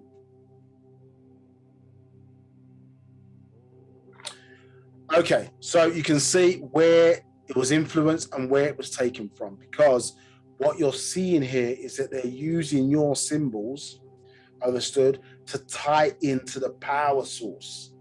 There is no other power source other than us and the world of things and where we came from. There's only one power source. How that power gets directed, yes, may determine on whether you are or are not powerful. So if I know that somebody's got the power, I can use certain symbols by getting you to misdirect your power to make it help me, but then it's working against you because I understand who you are, even if you don't know who you are. You understand? Which is why in certain things, they pretend like they hate you, but they always want us around. They always want us near or impart certain things when it comes to certain rituals. And you need to be careful sometimes who you're moving around. You understand? I'm not saying to say that people of different races, etc., are not genuine in terms of relationships, etc. But hey, you don't know what's going on in people's houses and what you understand. What they may use or want to be around certain people and why they want to be around, because you feed or you fuel certain systems. Understand? And look, planets, moons, different entities, they revolve around suns. They revolve around suns. Yeah, but some processes in and around us want to be anti-sun. Sorry, just bear with me 1 second. Okay. Yeah, some processes are anti-sun, and anti-sun is anti-Nagaru, anti-Negroid. Yeah, in its origin, maybe in its thinking. Understood? But if they get you thinking that everybody is the same and on the same vibration, then this can be detrimental. You understand? So you see, for example, they're telling you in the West, hey, when you go to back to the Caribbean and you go back to Africa, make sure you put on sunscreen. Yeah, and you get black people, black doctors, black people in the medical profession telling us, hey, even though we've got darker skin, boom, boom, boom, boom, you need to wear sunscreen. Yeah, you see family, you see people that look like you in the Caribbean, you see people that look like you in Africa, they're not wearing sunscreen. So isn't that a Houston, we have a problem situation? So this is what I'm saying to you, when we're not thinking and using our right mind. Obviously, if there are problems with our skin, then something's wrong with our melanin. Our melanin is defective. But because the medical system is based upon the Mukasu or the Caucasian, they don't want to take any interest in finding out, even though everybody's paying the same amount of tax.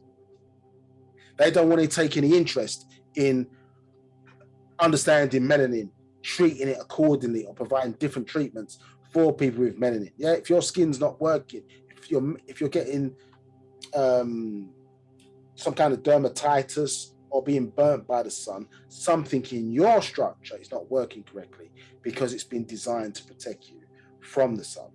So it needs a different solution than somebody who doesn't have as much melanin as we do. You understand? So this is where you get this conflict because of the racism within the institution of medicine. And this is why it's oftentimes said, okay, we need our own stuff because of that type of problem. Even though oftentimes if you find yourself in, need of medical assistance, you're going to have to use, the best sort of solutions which are available. And sometimes that is the same one you pay your taxes for. So until long term, clearly we have to work our way out of that situation we find ourselves in, because it's not optimal. So you can see here where certain symbols have been repurposed. I say Shad, as you know, or Shaddai, which they translate as Almighty, goes back to Shad. The root of it is Shad. It means demon. And tying back, as I say, into those extraterrestrial overlords, the Anunnaki and the Pleiadians, who, at least for them, saw human beings as a food source for them. You understand? So you see it right there. See shed, the word shed here, excuse me, in our Safaf, understood, and it translates to mean savior. Yeah, savior. Also, you see that, not the shed, but the SH as Parshesmu. Understand? Parshesmu. So you see that SH there again as Shesmu. Understand? That's one of our deities. I'll leave you to look that one up. Very interesting meaning to that, to see what's really going on in their religions. Yeah. So savior, as I say, as they utilize it, you see it's already there, or a word of that is already there clearly within our culture. And you see the word shed, yes. I don't know what, I don't know if Americans use the word shed as well, but the word shed, remember, is a storage place, isn't it? Where you put garden tools and different things or whatever. They call it a shed. So you see these words keep popping up. So, yeah, keep popping up, and they're sitting within our culture, being used elsewhere. Yeah, for certain meaning against it. Yeah, see a symbol here, Haru, hand, your dad there. You understand? So we're seeing these things pop up again in our culture, yeah? Relating, as I say, to certain letters, all of which have symbolic meaning. Now, here we're looking at the another symbol for the Ntharu, and again, now you've got knowledge, because before we were looking at these symbols. What does that mean? Yeah, or they just look like a half circle here. Now you're starting to understand a bit better because you've got a better understanding, and we're seeing that tat symbol inverted. Yes, same symbol inverted and filled in. You understand? Now, if I can draw this correctly. Just bear with me. This is a different color. Yeah, so here, because it's filled in, might give the right impression that that is actually because of the resolution. Actually, try and draw it. Just to keep my drawer.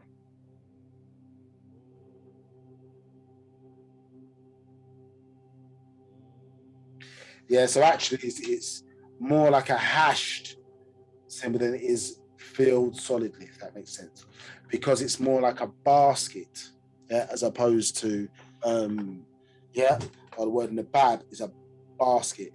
You see the word master, yeah, attached to the symbol of the Nathar, showing that there are what? Male and female Nathar, not he. Yeah, not he. Understand? Hence, are they or other symbols which are obviously more neutral. Understand? So you have masters and, as I say, mistresses in that regard. Understand? There's a lot to this. Even that MA structure and the MI structure, you know, for those who speaks about, see that there's even a difference between those two. Understand? In terms of MA and MI in the grammar system. Now, you can see here that master is linked to the female system in terms of it being inverted. So if they're inverted, or showing at least that if they're inverted, then there's likely some link to it. Now, we showed you when they were combined, and we showed you the last time, isn't it? Yeah. See that same shape combined. So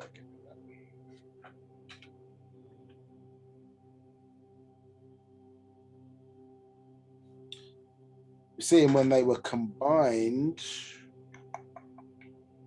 I'll put them together, one on top of the other.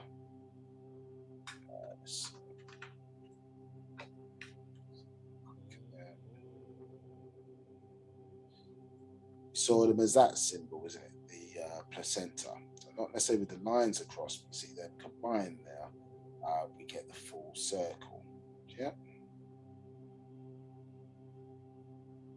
Now let's get back to where we were.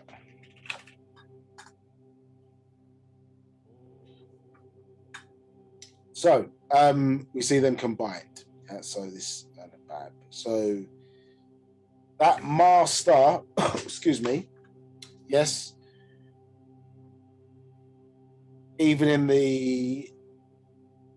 in the system that we see here, often in government, yes, we're seeing again Ma, yeah, water, or Ma also, you see mother, isn't it? People refer to their mother as Ma. You see the M there also, yeah, as that symbol. So listen to the phonetics here. Ma star. Ma star. Now, you see, there's a, when you read up some of these books, not some of the books, but read these books in the beginning, you see in the front of the book, you see, my children. Yeah, and then we showed you previously in Man for Planet Risk, it says the Riskians have no concept of children. Yeah, Man for Planet Risk, read the scroll. It says the Riskians, yeah, the Mozak, they have no concept of children. But then we see Ba'h B'ah Yaanuwn referring to his students, i.e. us, in the sense, as my children. So there could appear to be a contradiction there, you understand? Now, so interesting note, we're not talking about, you know, as we know, our children are born according to the laws of nature for our species. But what you are seeing here is that we see, let's write on the screen again.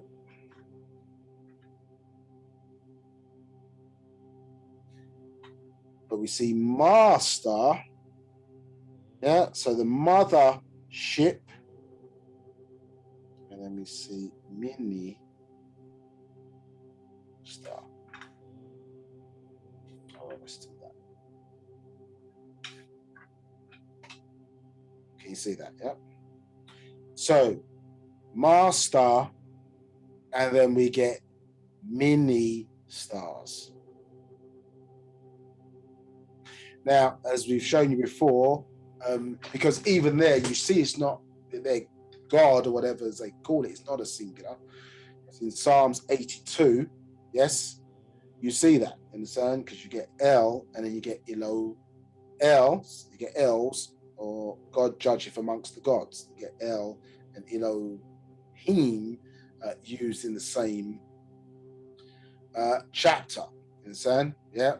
And the word gods is given a singular and a plural in that regard. And so, I say it's all based upon our system and our kind of, you know, cosmology in that regard. And so, as I say, we've expressed this before. You look in the UK political system, you've got a prime minister, and then you've got ministers who are under the prime minister. Or the prime minister is a minister, he just happens to be the one that makes decisions. But something gives birth to mini stars, and that is the mother star, yeah, or mothership giving birth to mini ships, you understand, or shams coming out of the mother ship. Understood? So even Yaanuwn or Yaanuwn has a feminine counterpart, Yaanunntat.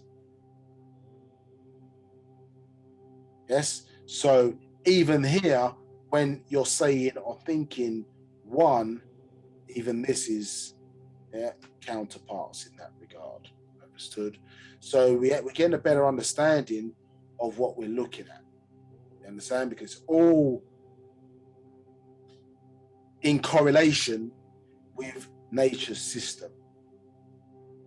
Yeah? So when you have those doubts or you're questioning, is this all real, or is my culture real, or is this teacher that's been sent real, or whatever the case may be, you need to be looking for these confirmational clues, because the question is, well, why is he calling himself that?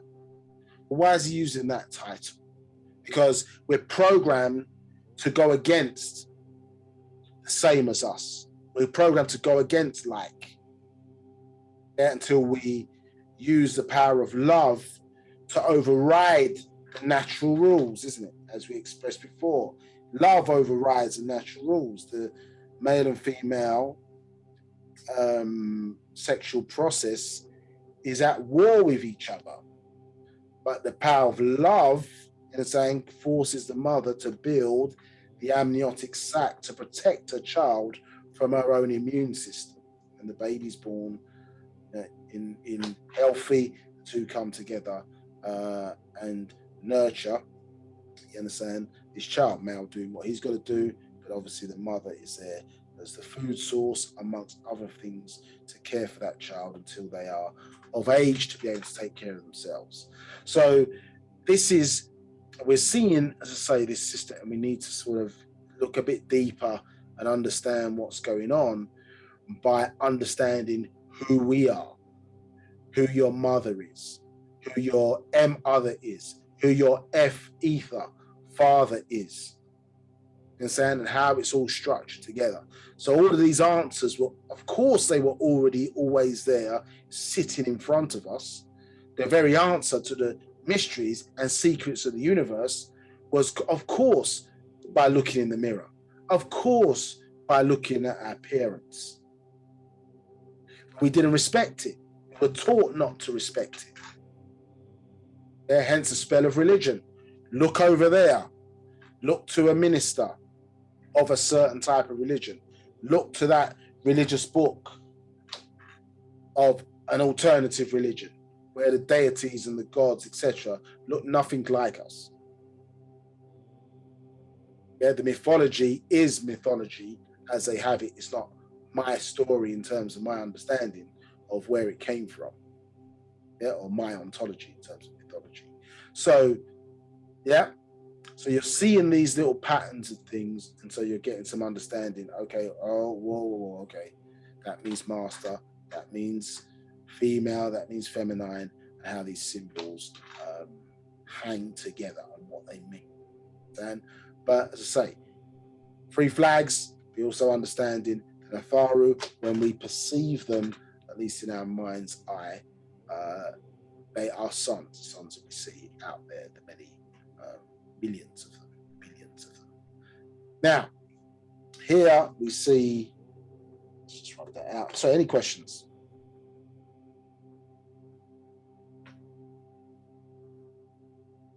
Right, I'm just locking off the mute. Right, we have a few questions from earlier when you asked for the participants, the audience, to look for the meaning of the Arabic. Yeah, there you go. Right. So from Amun, or Umi, Arabic for other, mother.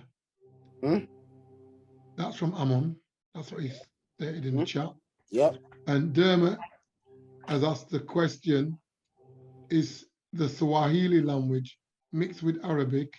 If so, was that due to the Arabic slave trade? He just posted that question. Out of context with what you was asking, but that's the question he's posted. Yes. So if you note, sort of, I suppose, Pan-Africanist thinking maybe had the right idea that we needed to speak our own language again, and Swahili was used as a language, as I say, a lot of Afrocentric or Pan-Africanists use to learn, because we understood the importance of speaking another language. However, the Mukasu, or the Caucasian, gets a lot of heat for slavery or kidnapping of our people, but their sub-races is one of their sub-races, as the Arabs understood, are one of the biggest slave traders that the world has ever seen. So you can't negate that. And so Swahili, the reason why we wouldn't use it as a positive language, because, as I say, in its roots and its essence, as you rightly have pointed out, is a combination of Bantu, which is an African language, and Arabic. And it was a language used for slave trading, although nothing was traded. It's really trafficking, as we would use that word today. Understood? So the trafficking of our people for labor purposes, Swahili was a slave trader's language out of a key port by the name of Zanzibar. And where that word zinj, which is an Arabic word for saying Negro, or the other way to say it, which is birthed out of that, birthed out of those activities. So we wouldn't use Swahili as that unifying language because of how it was used. You understand? In terms of, as I say, trading or trafficking our ancestors. Yes. So in that regard, that's why you've been given a new language in this day and time, not only to help us to unify, but to realign with natural nature and connect with the frequency of Wu-Sabat. Understood? Yeah. And helping also to activate certain centers in the brain by causing us to reuse the vibration of our tonsils, understood, in line with our appendix also. Okay, so any other questions? Yeah, Amon's also posted, I'm just going to mention it, he's posted Hebrew Lexicon H517, MEM is mother, also UMM as That's so he just posted that as his reference. Okay, excellent. So Tao will come for those answers. So that is correct. Yeah, so we'll show you that in a second. Good that he's pointed out that reference. Genesis chapter 3, verse 20, which is one where the word mother is used. We'll come on to that in a second. So we can see here again the lotus flower symbol that we were dealing with from part 1. You see a picture here of Tut Ankh Amun and Ankh Sen Patan in the sun. In a picture here, we see the lotus flower depicted in the iconography there, symbol of the female, symbol of regeneration. Now, that M also in Safaf, in the sand stroke, Sabaic, is the symbol for the owl, sand Buam or Bawam, some describe it as. So symbol for the owl, yeah, the M symbol in sand or letter in the Safaf script is this creature here. Interesting enough, we see the hand there, the dad symbol. We see the owl symbol. We see the horned viper there, which we explained earlier. And we've got an interesting symbol here, which is referred to as the kamat, which is the mound, or describe it as like a sandy hill or slope. Understood? I'll let you have a think about when you put those combination of things together, what it means. Understood? But another spitting forth of. Yeah, have a think about it. Yeah, I'll leave it on the screen for about 10 seconds before we move on. Let's have a think about it. What is it telling us? Because they were put on the side of there for a reason. You understand? So what is it explaining to us? So we've got our hand. We've got the M, symbol of M. You understand? Yeah, there. Again, interesting enough, 2 types of we're seeing there, isn't it? So this is of M, yeah, from a faf of, yes, and then we've got this mound or sandy mound or hill. And this is what I'm saying to you. When we were looking at before, we saw the symbol of Tafaf Natat. We saw even there. You understand that there was 2 kind of or origins, because we saw 2 tat symbols inside in there. Let's keep it moving. So, as the Amun there, thank you for your contribution, was explaining there, which is shown here, we see Genesis chapter 3, verse 20, and Adam calls his wife's name Eve because she was the mother of all living, And what did we see there for the word for mother? We see the M symbol. Yep. Sorry, not M symbol. The word M copied, yes, into the Hebrew language. Yeah, the word M. There, see it right there in front of your eyes. Yes. As I'm posted for you there. Yeah, I can call this number 517. Yeah, so M right there in the Hebrew, and then when we see it in the, now interesting enough, look at this. They don't believe in Jesus, yes, but the Muslims, yeah, have taken that word there. Look at this. Yeah, it's phonetically the same, at least not the same spelling, but phonetically the same. Yeah, as the word wife. Interesting enough, yeah. We were talking about last week as the role of the female in transforming the male, yeah, as their perception, as they're in their story, not in their story, in our story, as the female need to be transformed, excuse me. First, because she, excuse me, still connected to natural nature in terms of a lunar biological connection. Understood. So when nature transforms, she transforms, and then she will transform her man. Yes. So their word for the Arabs use for Jesus is the word Isa. Excuse me. And in Hebrew, that word, it's the same sound phonetically. You see it there, means wife. But M, we can see it right there as the word for mother. And then in Arabic, again, pointed out, thank you for your contribution, Amun, we see the word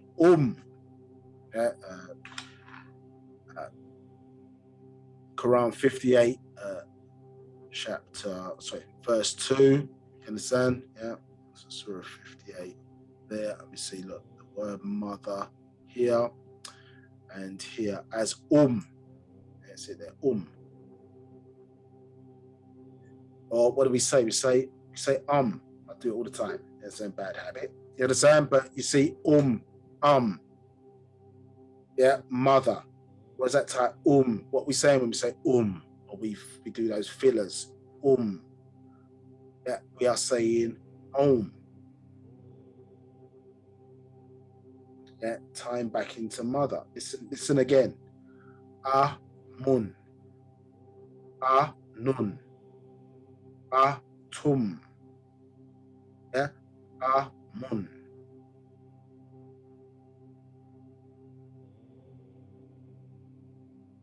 Talking about a transfer, isn't it, of things from that original state, or from that state where things don't break down. Yeah, that original Big Bang, yeah, that happened when we had, when things started to move. Yeah, different energies started to evolve from that single point, which we retain even today. Mum. In English, you say mum, or some people say mum. In certain cultures, they say mum. Where is my mother? But shortened is considered to be mum. It's all connected, isn't it? It's all connected. Yeah, in wonderful and mysterious ways. So, as I say, maybe not to labor onto this point too much, but this, obviously we can see the problem or the issue now. We're kind of pointing it out to you, is that certain things were being taught from a certain perspective. And we had to have this Amun Nabab Rayakta, our own master, teacher, in order for us to see it from where we needed to see it from, our own eyes, or the eyes from our Natharu, our ancestors, our Ifrit ancestors. Yeah, and the blessing that we're able to see it from the source of everything. Yeah, to get the real answer. So yes, Wu-Sabat is supposed to be simple, but others made it complicated. So therefore, we have to put that work in to really open back our eyes again. You understand? So, and enable, importantly, I suppose, for each one, teach one. So some people may say, well, I can feel this, I can absorb this from energy outside. I've always known this. boom, boom, boom, boom, no problem, that's great, but that's inside your own head. How are you going to teach your daughter? How are you going to teach your son? How are you going to teach, understand, other sons and daughters, understand, in terms of the tribe? So we learn it in this form and fashion so that we can what? Share it accurately with others. Yeah, because we're not all connected telepathically to be able to see what's inside a person's head. And even then, really, if you did have the power of telepathy, would you really want to know what everybody's thinking at all times, all the time?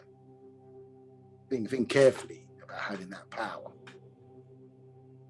Would you want everybody's voice who is in close proximity to you inside of your head? And even then, we'd have to have the discipline to be able to lock out certain voices, and there would need to be clearly, excuse me,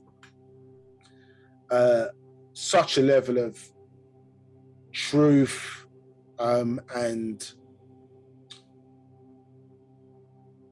reality about who we were to not get offended, because you're not going to just hear the person's voice, are you? You're going to hear the voice of their ancestors talking within us. So just because we heard a certain thought, is it that the person's thought, or is it somebody inside of them thought and thinking that we would be picking up and hearing? Yeah, so if we couldn't control our emotions, a lot of people would get slapped unnecessarily. You understand? That's not a way to obviously solve problems amongst us. So you can see what kind of level that we need to grow into before we get release of certain skills, abilities, you understand, attributes that we were originally inherently born with and had. Yeah, because if you start to put it on us in the wrong mindset, excuse me, how would we react? How would we behave with each other? As you can see, what we're working towards, why we at least need to be of a similar culture, you understand, of a certain mindset, have control of our emotions in that regard. Yeah, because we saw a situation, you understand, placed around the world this week of two Negaru males, one Negaru male attacking another Negaru male, and you see people laughing about it. You understand? From a certain perspective, is it funny?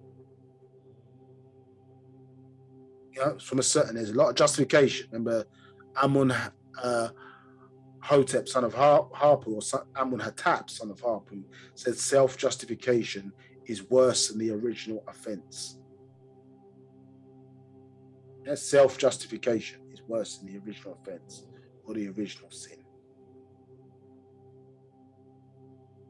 Understand? So we have to think about the psychological damage that type of image has on our own psyche when we're looking at things like that.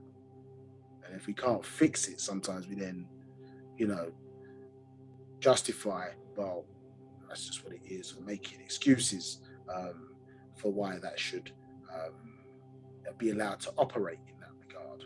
So whether you believe it's fake or real or whatever, it has a certain image beamed through the ethers around the world, which is not a good look. You understand? Certainly not a good look for children, and not something that really we should be laughing at in the context of what it is. So you can see there's a lot of, not because of that situation, but just generally speaking, there is a lot of growth for us to be able to achieve or get back to inheriting those powers once again. And the point I was supposed to really making, you think about the president, let's say the president of the United States, or even the situation that's going on now in this country with the Chancellor of the Exchequer, and them attacking his wife. If somebody insults, let's say when Barack Obama, whenever was president, and they attacked Michelle Obama. Yeah, the president's got a lot of power. He can't just press the button because somebody insults his wife. He's got to have a certain level of control, even when people are insulting him personally, people dickhead, with all kind of names. You can't just press the button, yeah, just because of simple offense in that regard. And so you have to realize as well as Nagaru that, you know, having significant power at your fingertips or at your disposal doesn't always mean you're going to execute it in certain ways. Because of that reason, what are the implications of using that power? So you think about the mindset that has to be in place to manage a planet, to manage a universe, yeah? Manage these significant types of extremely powerful entities in the context of who we are as human beings. The type of mindset you have to make certain decisions. Yeah? How you need to manage your emotions. Which again, in these sacred orders, these are some of the things, isn't it, you're supposed to be learning. Yeah? For those who understand that Tubal Cain, they say, well, what came you here to do? And we'll think about what that first thing is. What came you here to do? Yeah, so managing our emotions in a lot of different contexts is very important. Think about how natural and nature systems work or whatever. It's not always based, as I say, if we think about it, it's not based on emotional decisions, as we certainly understand nature's system to be. Yeah, almost, I say, what might describe as self-autonomous, in saying that, at least at that level, in a reactive state. So their story obviously started when he started to write things down. Our story starts with the mother, and the sand starts with the M, the 99 plus 1, the perfect unity, or even before then, excuse me, by becoming detectable for us from that state. Yeah, so it's always important to see from our perspective. And the last cycle, 24,000 year cycle, our story being renewed. Yes, his story has only come about in the last 6,000 years. You can see here from the diagram. Yeah, really, the Sumerian tablets is where their Old Testament stories come from, which has given birth to the Second Testament, and then given birth to the Third Testament as the Quran. Yeah, so same origin, Sumerian origin, and look, unnatural ether nature. So we're moving away from the original, myth, lies, you understand, confusion, chaos, obviously coming in with the birth of these hybrids, or they call the Muadamu, or the Adamites, you understand?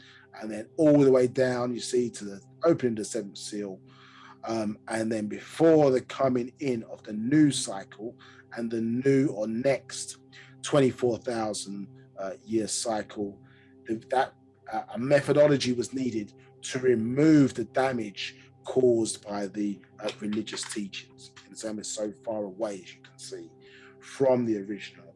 And this is why I say, but it's got similar feel to it, because, as I say, those secret societies, the adverse secret societies, remember, it talks about them being the eclipse. Yeah, Millennium Part 1 talks about them being the eclipse of the Sun of Righteousness. The eclipse has the same shape, but obviously for a moment at least, it's blocking, yeah, the light of the sun from reaching the illuminated ones. Yeah, so that religion, understand, for the last 6,000 years, was seemingly hindering, understood, or blocking, yeah, that natural ether proper, from a mental point of view, the nine ether quality outformation. It was being blocked from, in part, from us receiving it, you understand? And then eventually we fell under the same spell of religion that they were using, or certain extraterrestrials were using, to control their own offspring. Understood? You understand? And so we had to be brought back out under that spell, because we got caught up in the one that obviously designed for others, but we got caught up, as I say, under that same spell, preparing us obviously for the new cycle, obviously, of information. Yeah, look here, resurrection, yeah, from the dead, understand, in the hereafter. Yeah, it's resurrection from the dead, 33 degrees. Yeah, so mentally, yeah, we were dead and needed to be, as I say, resurrected. And we see here, even in their Bible, that how do we know how that game was being played? Because the Ammon, yeah, was the faithful and true witness of the beginning of that. You understand, when that 6,000 years story came around? Yeah, we were already, other races on the planet were already here and in existence. Yeah, to able to observe, you know, what was taking place in that particular quadrant, you understand, in terms of the cycles of time, at least in these last 24,000 years. So we're here, we didn't go nowhere. We're here and able to observe and see what's going on. And then when the Amun the Ba'h B'ah Yaanuwn came in the personage of Ba'h B'ah Yaanuwn, making all things plain and clear for us. You understand? Excuse me. As Amun represents, isn't it? Energies spent as energy spent in saying coming to us in the form, as I say, of thought, or coming to us in this, excuse me, which we are receiving in this day and time as thought. Understood? Or one of its aspects is thought. So, excuse me. So Amun, you see 314. Yeah, no coincidence there. Is the same number pi, understood, in relation to how one measures the planet. You understand? So you got geometry, you understand? Sacred geometry, tying back in, as we can see, to our sacred orders and masonry in that regard. And the name Amun, we see here in the hieroglyphs. Understood? We see one, excuse me, feather there in that regard. You understand? So, which gives us the, even though I see the A sound there, you understand, it's a flowering reed, excuse me, not a feather. And we see two of those flowering reeds together is how we get the ya sound. But here in a single flowering reed, not flowering feather, flowering reed, R-E-E-D, flowering reed, yeah, it's a hard A. So it's a ah sound. It's an ah, the hard A. It sounds supposed to that ah. It's the ah, for those who know. Ah, not the hard. Hence, and the hard A, well, it's that point of view. Here, again, it is the M sound, but actually, interesting enough, when you look at this symbol, not shown here, but it's that represents MN. So a combination, a double letter or sound, as in MN. So it's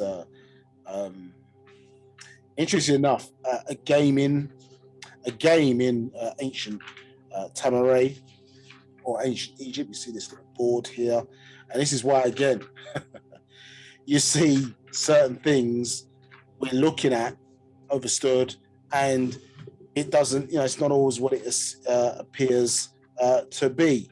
You understand? So, a game called Sanat. Now, is there some correlation to the fact that when we look at our drafts board, or we look at our chess board and these different types of games, understood, that we see that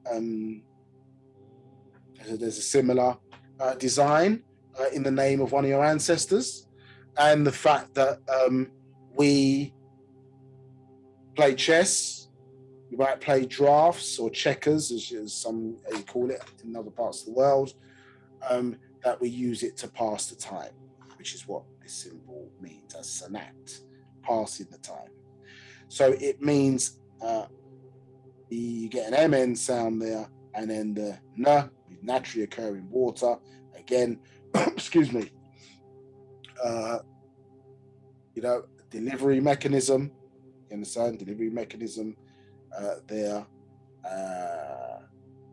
Because Amun, I say, spent energies as thought and sound, or energies spent as thought and sound. You go back through that circle, we see at the end point, understand, yeah, there's an expiry or an ending point there. They call it the hidden one, but, or in this case, secret one, which is even a better explanation, because the word secret, yes, it means hidden, but something is being what? Being hidden, but there's something there, isn't it? That at a certain point, at the appropriate point, to the right person, to the right time, it can be secreted, it can be released. You understand? So if you think about, I don't know, let's give a sort of simple example. And let's use Ba'h B'ah Yaanuwn. Let's use the master teacher, for example. So let's say, I'm not talking about this day, back in the day, let's say. So class opens. Yes? He delivers a class or a lecture based on questions, or he may have had a pre-designated subject, correct? So let's say he's teaching. He finishes, so starting point of that class, let's say when he started to speak, class starting, boom, boom, that's the atun point. Class transitions, yeah, reach a certain height, boom, boom, boom, boom. That's the atun point, yeah, of energy. It's hype now. It started off easy, hype now. Then the class finishes. Yeah, so that's the amun point of the class. Understood? So it's ended. So energies have been expended. Yes, but there's a residual energy there. Yes, of sound and thought. So how was that now? Where does that take place? Well, someone was sitting there with a camera and filming it. Understood? Yeah, so we've got visual and audio. But from the point between Amun to Anun, understood? Yes, there's not confusion, but what we're going to do with the video. You understand? It's there. What form does it need to go in? Boom, boom, boom, boom. So at that point, there's a little bit of chaos. Yeah, not in an adverse way, but chaos, because we don't know what we're going to do with it. Understood? Then instructions come down. Okay, we're going to turn it into a DVD. Okay, well, what kind of DVD? Okay, you were talking about within it, the majority of it, you talked about different subjects, but it was secrets of Freemasonry, for example, because you covered Masonry. Oh, we're going to call it the secrets of Freemasonry. Okay, well, secrets of Freemasonry, what format does it mean? We're going to put it into a DVD. Okay, this needs a design. Who's going to do that? So on and so forth. So all of that's up in the air until we get to a point where we know exactly what we want it to be. So from Amun down to the Anun point, we know it wants to be a DVD. We want to put it out. It's going to be 60 minutes. We've edited it down. Boom. It's going to be a certain amount of thing. Now we want to get to manufacture it. Understood? So in that early point, we got to a point of what do you want to do? This is Amun now. This is sound and thought. Yeah, in this recording, get to that Anun point. Now we want to put it into production. So select a company. You know what the design is. Boom, boom, boom, boom. Yeah. Now to the public, all of that is hidden. It's out of sight, isn't it? It's administration. Min. Yeah, it's administration. The min point. Point there. Min point. The delivery device. So we have to put the work in now, because now we know what we want to do. Now we've got to administer. We've got to produce it, manufacture it, so on and so forth. Understood? And that takes us from an Anun point to transforming that sound and thought, understood, into a tangible product that can be used by the public.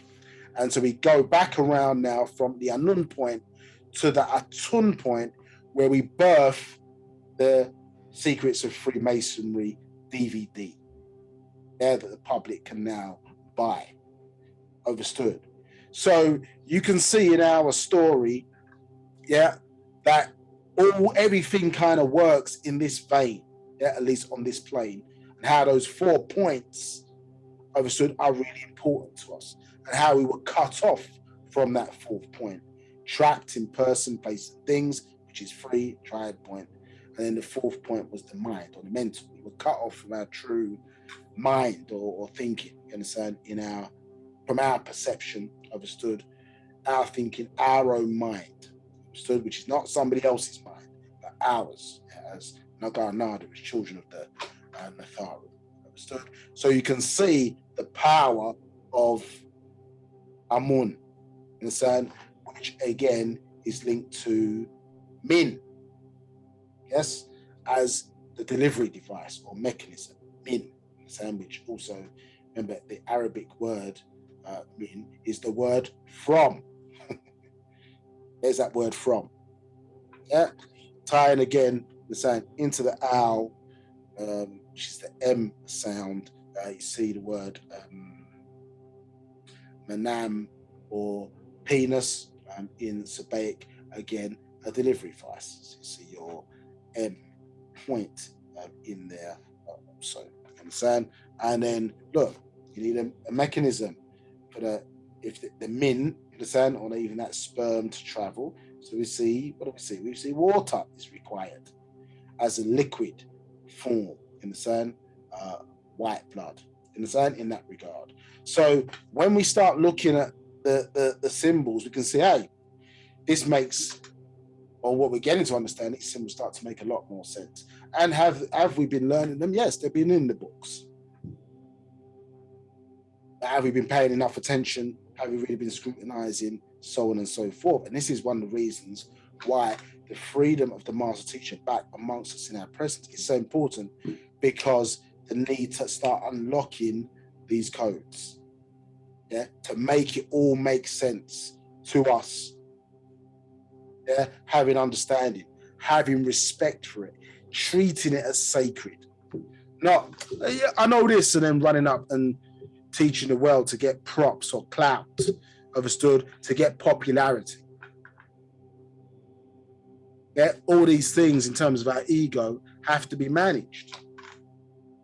A person who really knows the secret and the power of it is not going to say, because of how it could be misused. Yeah, so there's a balance to be struck, because, isn't it, when we're teaching us, everybody else is getting to know to a certain point.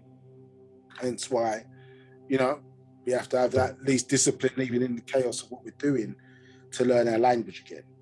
Because at a certain point, certain tones, etc., cannot be expressed by any other race other than ourselves, because they don't have the apparatus to hit those tones. Let's keep it moving. So you can see how, as I say, I've shown this before, how, let's say, Panatharu, sons, yeah, and let's be honest, their religion is based upon our sun, 93 million miles away. But as we can see in the so-called in space,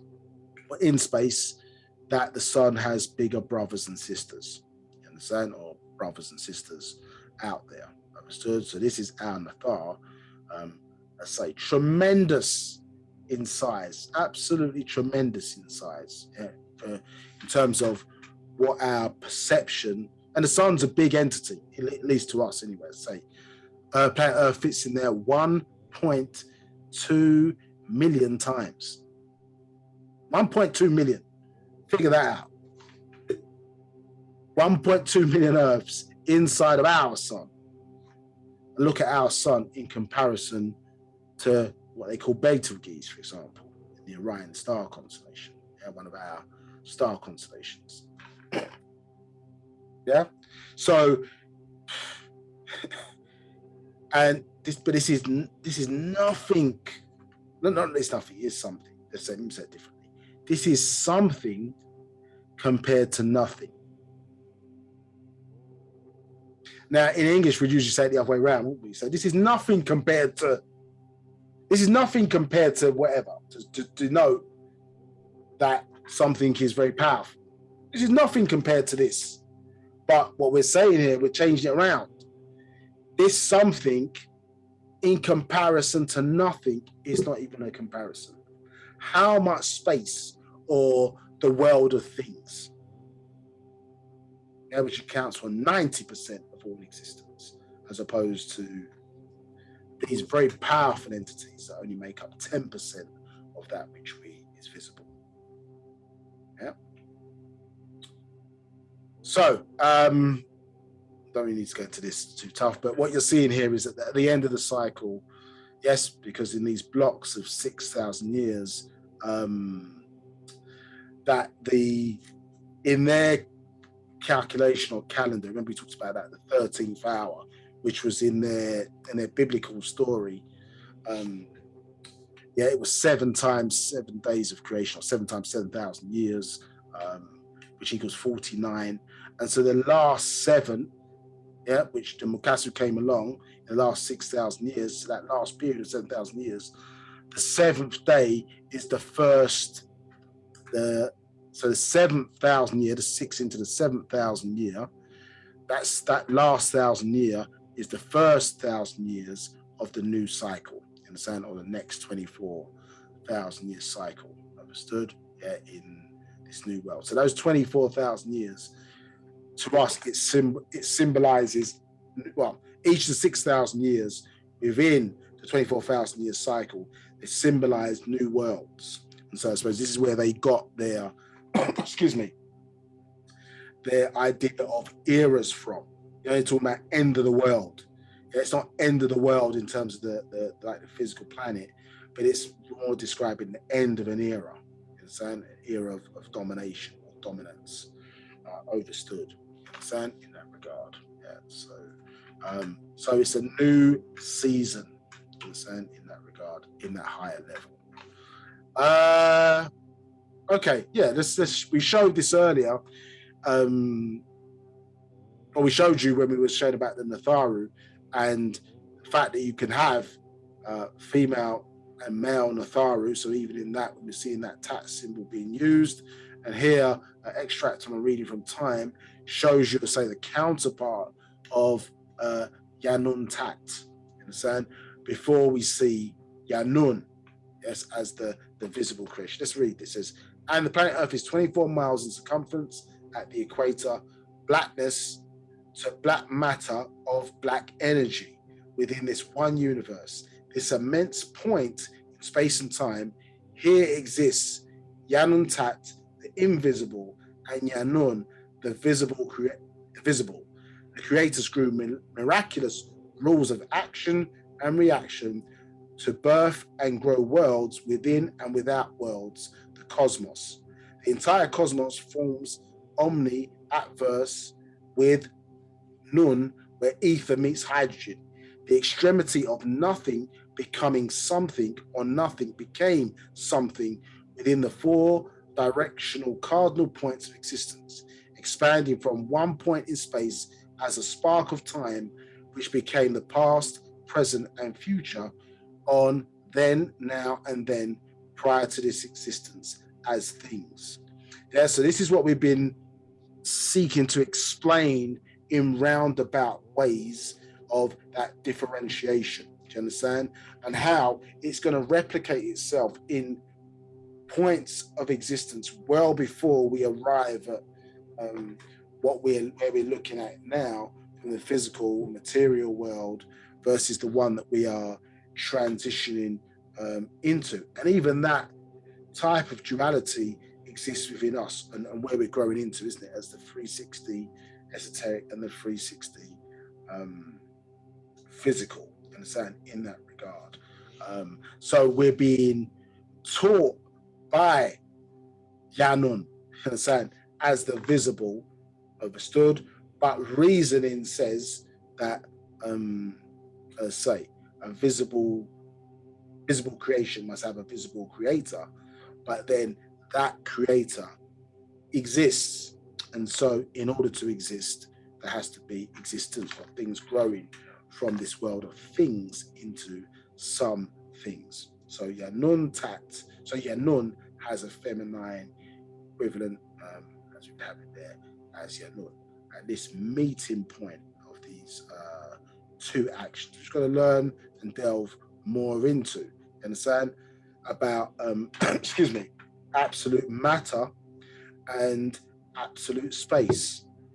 Yeah, so when matter and space come into sync with each other, yeah, magical or miraculous things take place. Understood? So even in our sexual process, when we think about it, yeah, space and we talk about space and that something coming together. Understand? Rhythm is important, isn't it? Yeah, rhythm is important, yeah, because the right type of rhythm, yeah, causes that explosion or that ejaculation to take place. Yeah, so the relationship between space and the matter is important, how it's used, etc., etc. In a sense, so we'll just have a think and meditate on that a little bit. So,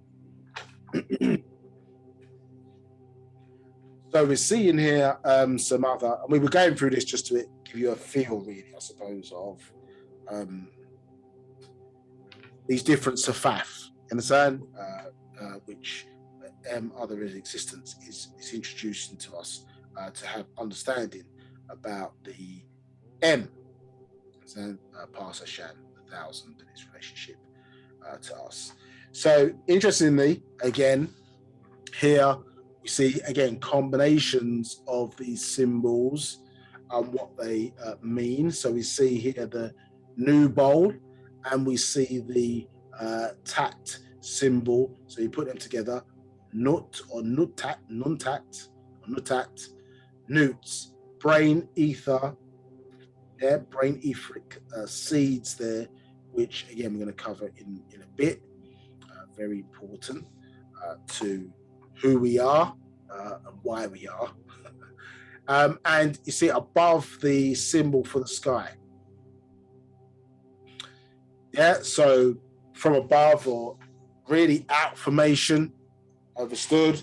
And then some say the sky is the limit. It's not. It's a limit. It's not the limit. Understood. And things come from outside in.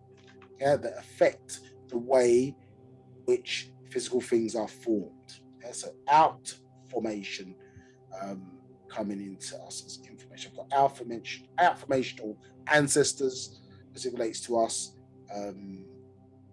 in forming our informational present being. Yeah, so we know information affects your form, but then so does outformation. At least for us, affects our form also, or enables us to transform. Now, what are we looking at here? So we can see, yeah, those different symbols here. So we were just having a little bit of a discussion about the Nabab symbol. And as we said, that it looked, just because of the resolution on the page, that it was a solid symbol. But in actuality, we see it's hashed, yes, for the symbol from Nabab, where they get their word Lord from, etc. And we see it represents empty space. Yeah, so a basket, as we know, contains something. Yeah, yeah, empty to the sight, the space inside as vacuum. So yes, it is space or empty space, but we know that empty space is full of things, yeah, or particles of energy. You understand? So it is empty because you can put things in there. However, saying some of these particles within there are things. That's where they exist. But it's not weigh enough to be detectable. However, there are things inside of it. Now, the point is that yes, let's go back, because when we is saying yes, it represents, we've already explained, excuse me, the tat or the tatat symbol, where the word tits comes from, not to be crass, do you understand? Or some refer to breasts as tartars, isn't it? Tartars.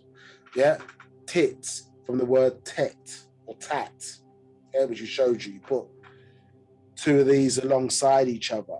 Do you understand what I'm saying? It looks like a breast, be looking from the up, the point looking up, it's a circle with a dot in the middle, isn't it? You understand? So think about how these things are, how they were drawn, how they're shown, so on and so forth. It's half of an 8 if you put two of them alongside each other. These patterns and shapes, yeah? Someone didn't just draw them out of, you know, just out of their own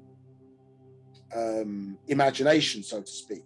The Mukasu got them from our stuff. It wasn't him just putting it out from nothing. And we never asked the key questions. Why is that shaped like that? Where did that come from? Who was the first person to draw that? And so when did this come into play? How were you able to conceive this, all of this stuff just by yourself or whatever? Boom, boom, boom. Never asked these things. But in our story, we understand, well, this was programmed into us. It's not just something that we clicked our fingers and it magically came about. It was pre-programmed into the genetics. To discover, learn about these things, develop. That's part of Project 24. We were programmed into our genes. This is what scientists are discovering.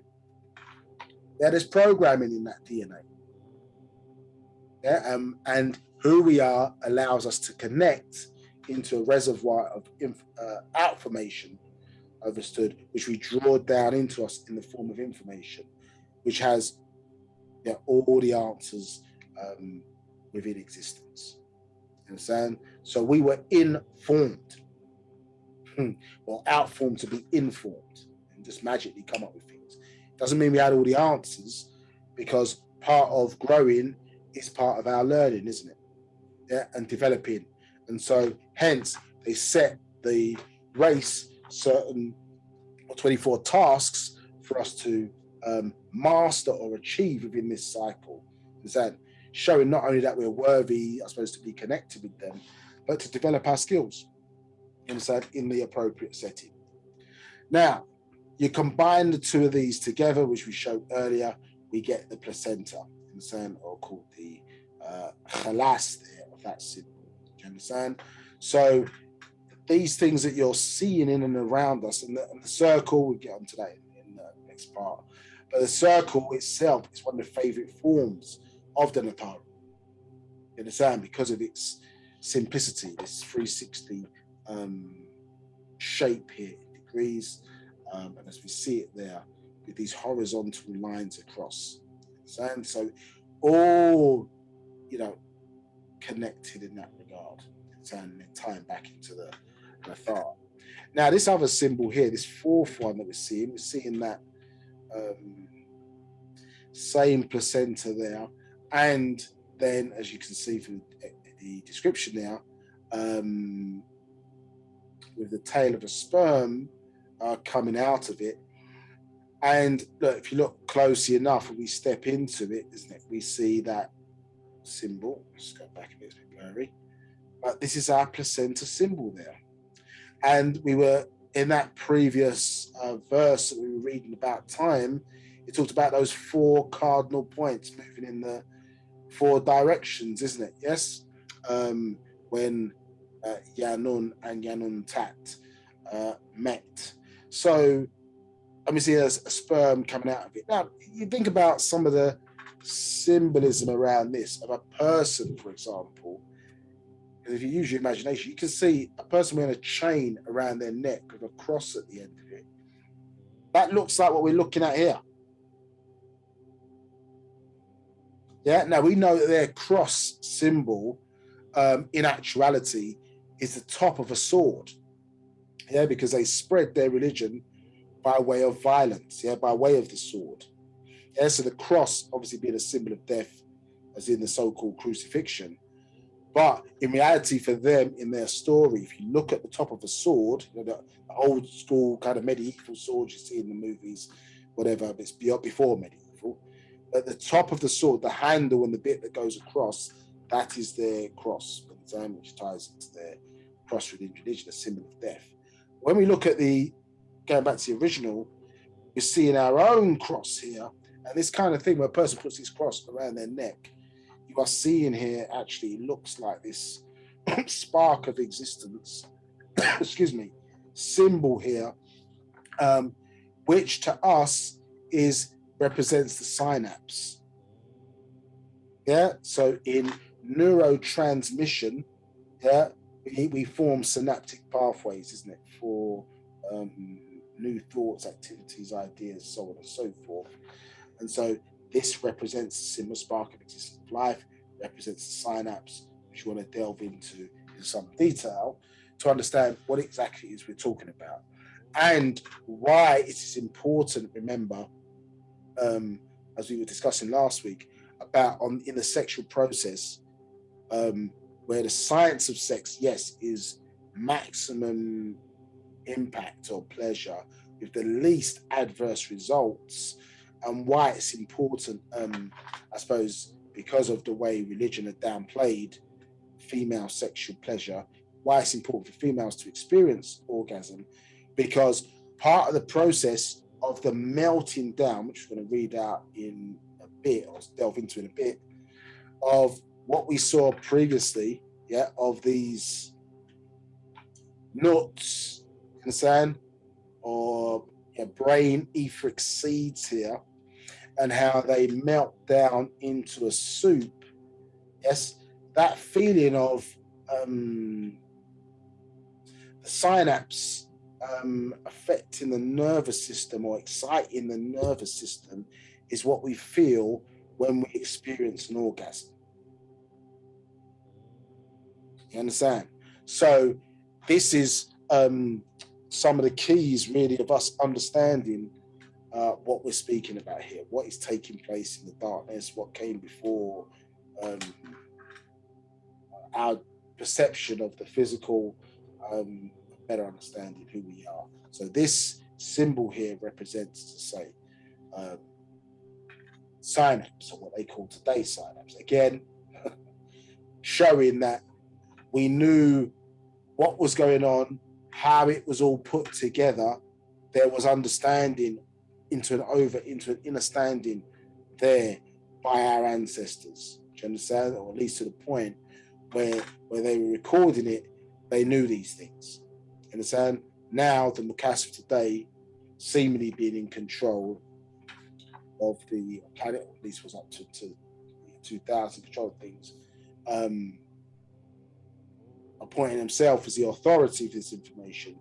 They're now discovering these things, these secrets, the mysteries of the universe.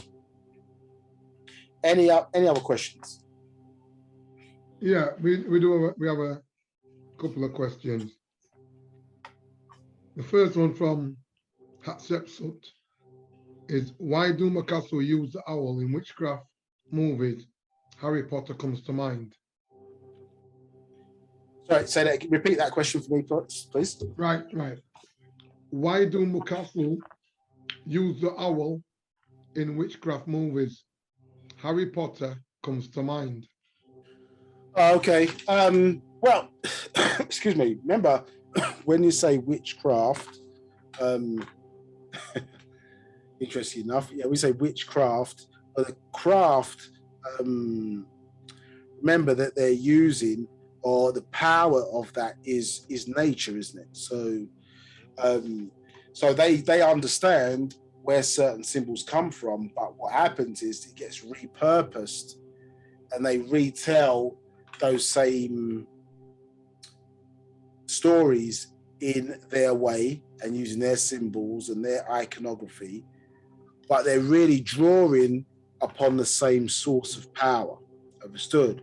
So remember, those who seemingly kept the secrets, isn't it, were secrets are seen to be hidden, understood, and those, I suppose, who represented in their stuff certain orders and kept certain secrets sacred, but were honorable, were knights, isn't it, with a K, Knight. And so the owl, understood, moves in the darkness, isn't it? It's a nocturnal animal, understood. And so those kind of movies, we're looking at them a certain way, but let's say you say Harry Potter, but in one lecture, the master said, well, Harry Potter, listen to the terminology. Hara Raye Pata. Harry Potter. Ha Raye Pata. So they're continuously, as I say, repurposing our terminologies, and it gets, well, we say rebranded this time, don't we?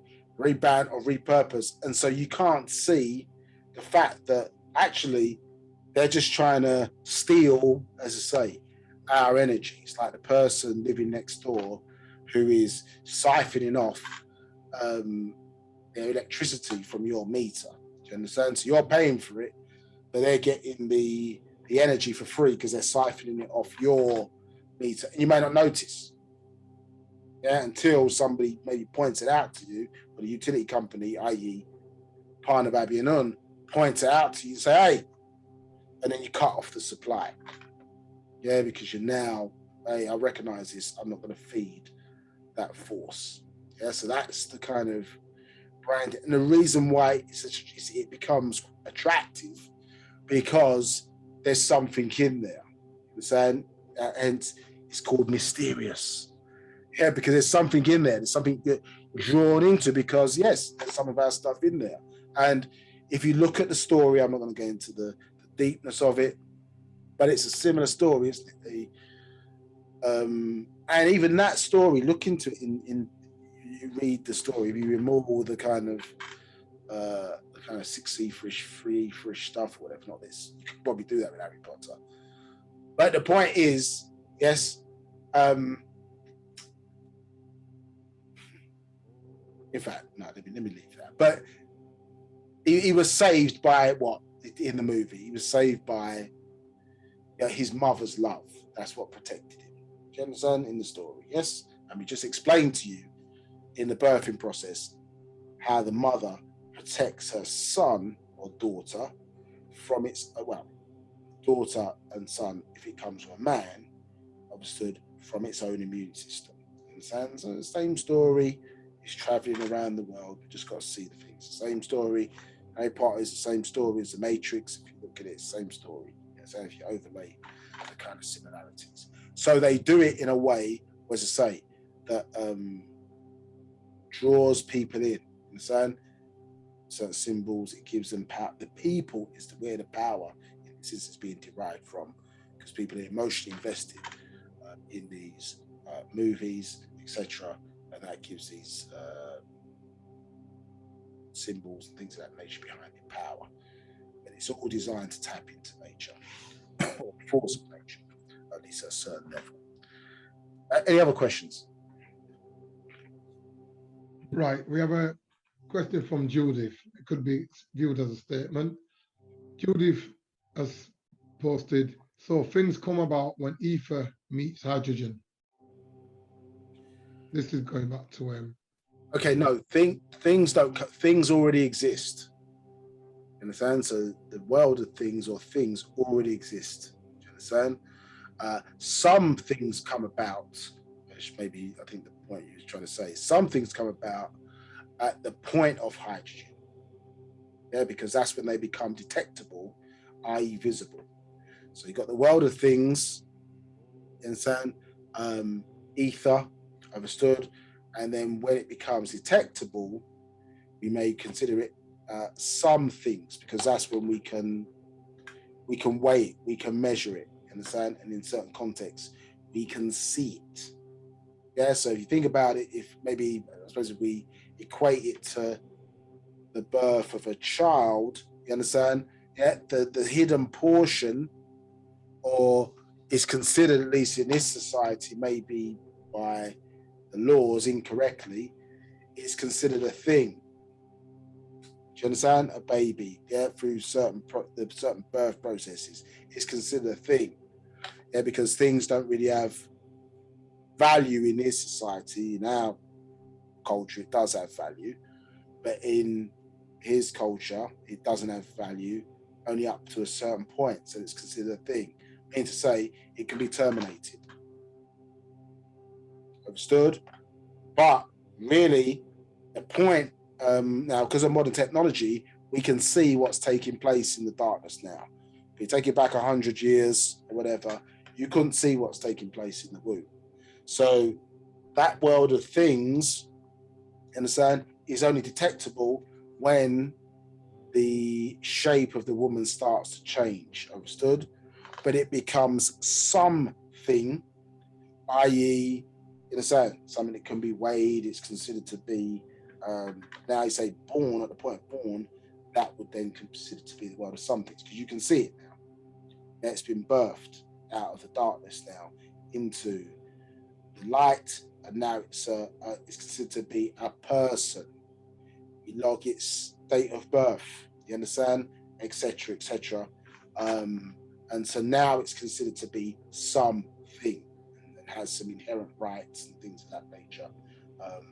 Although, as I say, the reason why you have to think is because now, even with modern technology, that point of transition, yeah, it can be pushed back. So yes, it's in there by design, E1 to E99, understood? And then now we have the 99 elements. But now, even with the example I've gave, where a thing becomes something is pushed back. So you think about the abortion limit in weeks, yeah, that's a technological decision that's enabled that to take place. Now, I'm not saying it's obviously according to nature's rules, it's wrong. You understand it takes place, but it's wrong in many instances. There may be some instances where it's more appropriate to terminate than not, but termination out of inconvenience, that's probably problematic. But what I'm saying is that that line, it can become blurred, isn't it? Because the point where a thing becomes something, or is recognized as something, is beyond, depending on the laws within the country, yes, point where you cannot terminate the child, even though you can't see it physically. So at that point, it's also something, isn't it? Because you can't terminate. So that's to help your understanding of the world of things, or ether, or energy versus matter. But it all matters. So if that answers your question, if not, please question further. Right. Any other questions? One more point. I'll just letting you know, because you want me to give you a reminder on the time. We're 1616. Understood. Time to 15 minutes. Need to finish on time today. Go ahead. Sorry, keep going. Any other questions? That's it. No more questions.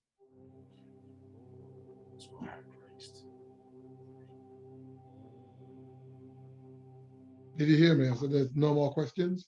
Okay, no, apologies.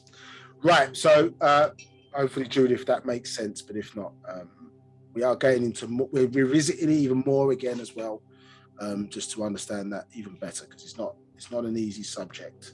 So you're right to ask questions, and please continue to do so if it's not clear. So that synapse, this is what this symbol represents: synapses. You understand? Which obviously here is this space between the neurons, as it's depicted here. So neuron, this little space here, and the fact that we've got these electrical impulses jumping across that forms basically pathways when existing on new activities are formed within the brain. Understood? Now, this movement, let's say, or understanding of what this is, and then what this is, in terms of these nuts, understood, ties back to help our understanding of what we're talking about with the world of things. Now,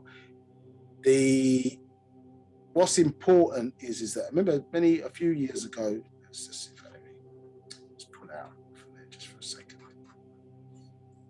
Yeah, we've had these Master Secrets series now start to be released. So this is even, I came giving you what you want, so you'd learn to what I really came to give. Well, this is the really came to give stuff from the actual facts. The parts are right, and now these Master Secrets really starting to uncover the detail. So the reality is that we kind of need to put all of it together to really understand. This is why sometimes you might say, hey, this class can be 3 parts long. But then when we start to get into certain subjects, you see it takes longer because we understand, okay, some concepts in Wu-Sabat we haven't mastered. And we keep really re-emphasizing the fact that we have to master what's being given by the master teacher. Now, obviously, if you've just joined us for the first time, that could sound a bit like, well, yeah, whatever. But you have to understand what's going on. So, meaning to say, we haven't really got the time. I mean, I'd be doing it for now, but we haven't really got the time to keep looking back at what the Mukasu's doing versus our stuff, because there's things conceptually that we need to understand in our culture, in our doctrine, that we have to make sense to understand who we are. And you can't keep correlating it back to his stuff. And the only reason why we really even spent a lot of time as a people with the master teacher, as we really going through that, was to establish himself as an authority to us. So because of where our mindset was at, in order to establish who he is to us, you had to demonstrate that by showing mastery of their stuff, making us interested, or wanting to be interested at least, in our own stuff. You understand? So first half of an hour, you see a lot more of that, you know, secret society, boom, boom, boom sort of stuff, versus now, where, hey, we need to just get you to understand what we're dealing with ancient Egyptians. So the reality is that what we're talking about here in the black dot is when we were talking earlier about the illusionary vision of looking at an object, and the fact that it breaks down into something else means that you're not really looking at what the thing is. So that's the illusionary part of it. However, what we're talking about when we're dealing with our understanding, it can have different meanings, but even in our doctrine, because you're looking at it from certain perspectives. But now, to understand Judith's question, the smallest particle in existence is what we're referring to as this black dot. So it cannot be broken down any further. Understood? Yeah, and this is where we're talking about in this world of things. So now the world of things has a lot of things within it because it's a tremendous amount of space. Yeah, and in emotion and energy, it gives you to get an understanding basically of how much space is within space. It gives you a formula basically where to understand this, if you blew up the nucleus of an atom, yeah, to the size of a sun, so you could start to really understand how much space is within space, and it gives you a formula of how to work that out 24 times, I think, the width of the solar system, etc. And when you do the calculation, yeah, broadly speaking, an atom, if you blew up the nucleus to the size of the sun, its width, i.e., where, you know, as the electron circulates, it's in a circular orbit, around the nucleus. Yeah, the atom, yeah, the width of it would be around about 11 billion plus miles wide. So what you're seeing there is that within space, there is a lot of space. Yeah, and things and some things appear close together, but they're not. You understand? Now, space is not empty insofar as it's filled with things, understood? But some things and things in certain context are not as close together as they appear to be. Understand? So the smallest particle in existence that can't be broken down to anything less than what it is what we're describing here as Ba'h B'ah Yaanuwn. Understand? Yeah, it's this black dot. So let's work through this master secret, I think, for the time that we've got left. We're not going to be only going to finish to a certain point because we can finish at 4. And then by the time we come back now to revisit what is showing in M other existence, it's going to be a bit clearer to you. Which maybe if I thought about this, we may have done things in a slightly different order, just to help people's understanding. Yeah. But here we are where we're at. You understand? So let's deal with it accordingly. Now, this is the partner Ba'h B'ah Yaanuwn speaking. Understood? And he's explaining who he is and who he is not. You understand? So let's see. Is this ego, or is this giving us an understanding into who we are as a master speaking? 1, I'm often asked, who I am to you. So this relative, so there's relativity being established here. Who am I to you? Not who am I to you? Remember, as we explained, each race, yes, there is sent a warner. Understood? So who am I to you? 2, am I a son? I am more than a son. Sanan, son. 3, am I a brother? I am more to you than Zamau, brother. 4, am I a father? I am more than a Yabab, father to you. 5, am I a Nasab, relative?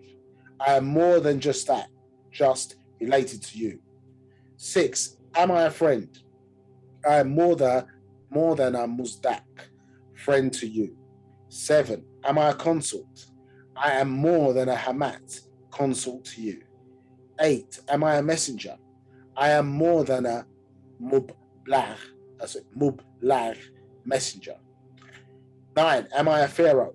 I am more than a Para Raye Aha pharaoh. So, see my notes here. Para, temple, yeah, sun and moon. So that's what the word in our language means. Temple of the sun and moon. Understand? Yeah.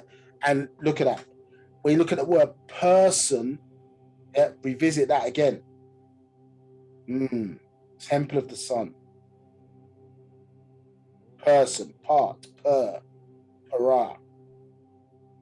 Yeah. So when we say body is a temple, yes, because you're a person. Yeah, the body is a temple, a para, temple. And obviously the word son, is repurposed. S-O-N can be S-U-N. That person, personified. We are the terrestrial representation of the sun. Understand? As a person. 10, am I an apostle?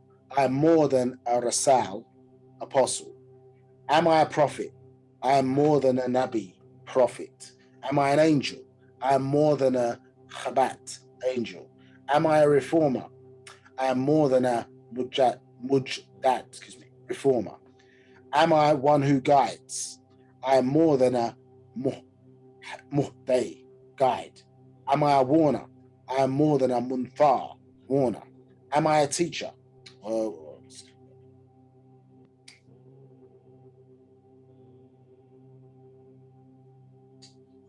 Let's get back to work. I am more than a Muldad.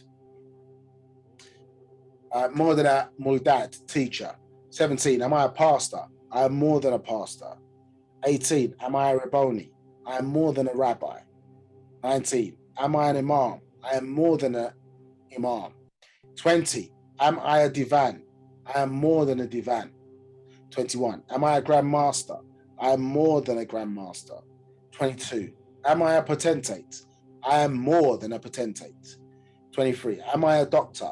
I am more than a mushfei, doctor. 24, am I a maku? I am more than a maku. 25, am I an authority? I am more than an authority. Sometimes people use that word for fear. 26, am I a supreme grand hierophant? I am more than a supreme grand hierophant. 27, am I an L? I am more than an L or bay, Moorish terminology. 28, am I a reverend? I am more than a reverend. 29, am I a worshipful master? I am more than a worshipful master. 30, am I a mortal? I am more than a sayyid, mortal. 31, now who and what are you? So, yeah, so that's him talking. Now this is us talking. Understood? Yeah. Now who and what are you? So this is us talking. And then he answers the question. A 90%er. Yeah, this is what he's saying. I'm a 90%er. Okay, so what's this 90% now? 32, this is us again. What are you called? Dark matter. 33, what have you created? Khamem, black holes. 34, what are they used for? Consumption of Nawar, light. 35, and what will that mean? The end of all tashash, chaos. 36, is light in all its forms? Is that light in all its forms? Nawar, light, only has 3 manifestations. 37, what are they? Hamir, red, Saphir, yellow, and Zarek, blue. Yeah, 3 primary colors. Understood? Anything else that is artificial, or combinations of them. Artificial. Natural color, occurring colors, the primary colors. 38, what about all other Lawanat colors? They are born out of these 3. 39, does Lawan color have moods? Yes. And sound, which Munzul, incarnate or manifests or materializes. 40, will your black holes consume all things in time? Tawa, yes. 41, what of your own existence? The 10% will be consumed. That is all. That is some things. So this confirms what we were saying earlier when we were talking about, yes, the world of light, yeah, or things that we can see, at least we have physical, what we call the physical plane, things that we can see with our eyes. Yeah. So just draw on the page again. So when you're looking at the 90%, sometimes we've drawn it a certain way, yeah. So we might look at 90% and we might think, might be looking at 90%, and we kind of think, okay, that's 90%, and then we kind of look at like a pie chart. And might be thinking, okay, well, that's 90%, and then this bit here, then we're thinking, okay, that's 10%. You understand? But really, how we should be looking at it is, if that was that, then at certain points, yes, out of this darkness or soil, things have grown out of it, isn't it? Yeah, so a bit like, I don't know, if you're looking at a garden and, you know, there's things growing out of the soil. Do you understand?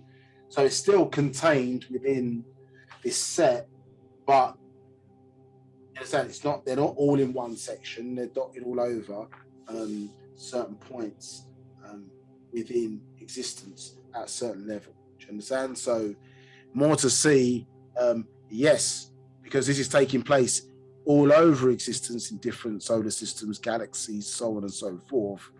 You understand? As part of existence. Remember how we were to view universes. The master gave an example. I suppose if you took water, you poured a fairy liquid or some kind of liquid soap into it, and you excited the water, and you see all these kind of bubbles connected to each other, etc. That is how the universe into the multiverses would look. You understand? If we would look at it from that perspective. You understand? So, as I say, existence is far superior or the world of things is far superior to the world of some things. Yeah, this darkness versus the light. They appear opposite, but they're not equal. They're only equal insofar as on Earth, the illusion of light, yes, you get, because when light gets created, it creates shadows. Yeah, so they are equal to the light in sometimes in shape and intensity, but not in density. In the sense that they don't have any density or substance in that way to them, the shadow. But they appear equal when light is shined on an object. But that's not the same as what we're talking about here. Light is birthed out of darkness. You understand? It's not. You're not looking at it as equal in that regard. Now, so what of your own existence? 10% will be consumed. That is all. That is some things. 42. And you, 90%. What of you? As I stated, I am called dark matter. Only 10% of light exists in me. 43. Will you ever be consumed? I am the Chemem Akal, the black mind. I am Pa'ut, all. As Pa'ut, all, I am.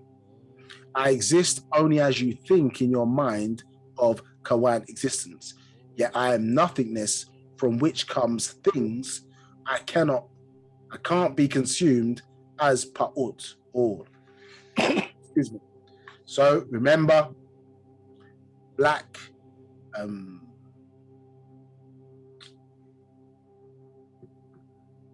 state of basic, understand? The state of basic energy gave birth to energy, understood? And then from there, material things come, understood? So when it says all about, yeah, I am nothingness from which comes things, well, what you're understanding is that state where things come from, yeah, is stillness. Yeah. When we now start to see things birth, the rules of things, if you remember from the other master secrets, it always sounded like gobbledygook when we was reading it, but it was actually more and more we keep going over it, it makes more sense. The rules of things are what? In nature or natural nature, the rules of things are being, becoming, became. You remember that R of is of R of is discussion. Don't need to go back over that. But the world of the rules of things is being, becoming, became. So that first word being, understood, be obviously is to exist, but the ing denotes motion. So you are getting motion, out of stillness. So there is, even the word state is a bad word to use, but that nothingness, yeah, is still the world of things, but then out of it, it birthed things. Hence why they'd say why female is first, if first is the appropriate even term to use, understood? Where's a state where there is no before? Yeah, things are and have always existed. Yeah? And out of that, things are birthed. And when they become detectable, once they're birthed, because now it's being, becoming, and became, those rules then apply to things, which is where we are from. Yeah, hence why when we open the class, we start with what? Partak Yud. Yeah, and we're confirming this, that we are part of, not trying to, even though we are seeking to elevate, our perception and awareness of as us as individuals, understand, is what we're changing. Understand? So we having to go back to a point where we remember that we're part of all. Like you say, I am never alone. But the secret meaning even of the word alone is all one, i.e. meaning that we're part of the whole, we're whole. Yeah, from a certain perception, we become part. But from a certain perception, we're all interlinked. But yeah, at this level, we are attached to name, form, understood. We don't see ourselves as all. That's something that we're working towards, isn't it? And even at our level, that means that we have a responsibility to develop ourselves individually, but a responsibility, i.e. to respond to what what we have in terms of duty to race. Because our power, as all of our teachers have said, and the real true meaning has been emphasized by this master teacher, right, and I'm on the Ba'h B'ah Yaanuwn, in that basically our strength is in our unity. Meaning to say that there is no outside of that. There is no outside of us insofar as that we would ever be in need of anything. Yeah, if we've all got each other's back, we live for, by one another, as it is when you look at the blackness. It doesn't need anything. It doesn't require anything. All is. And it decides how it's going to manifest itself. And even that, it has all of the power, you understand, that it requires to produce anything within existence. An inexhaustible amount of energy. Remember we discussed that in a couple of classes ago. An inexhaustible amount of energy. So this, what our eyes are being open to, is the science of who we are, or who we really are, whether we accept it or not, because we're looking at it like, this is gobbledygook. You understand?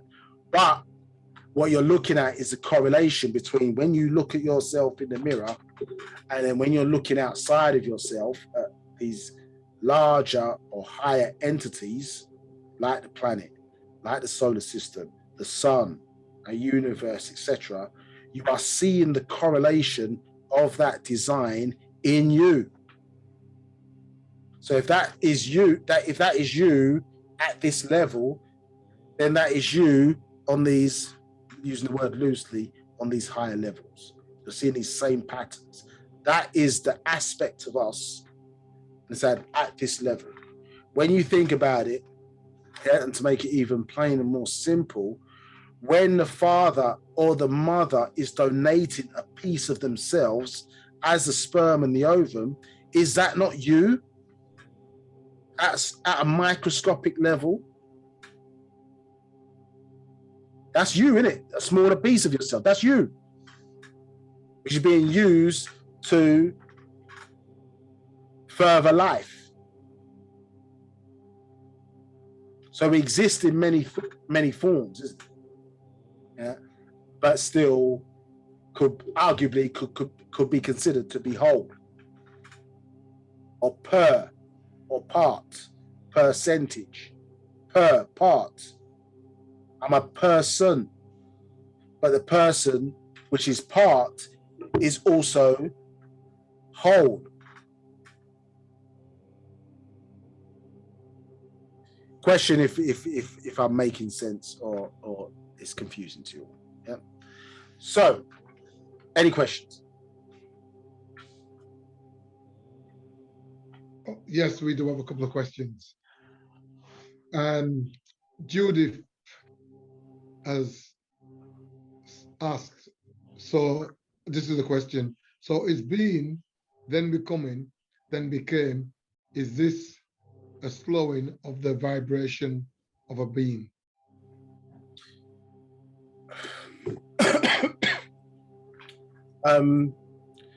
Now, when you say slowing of a vibration,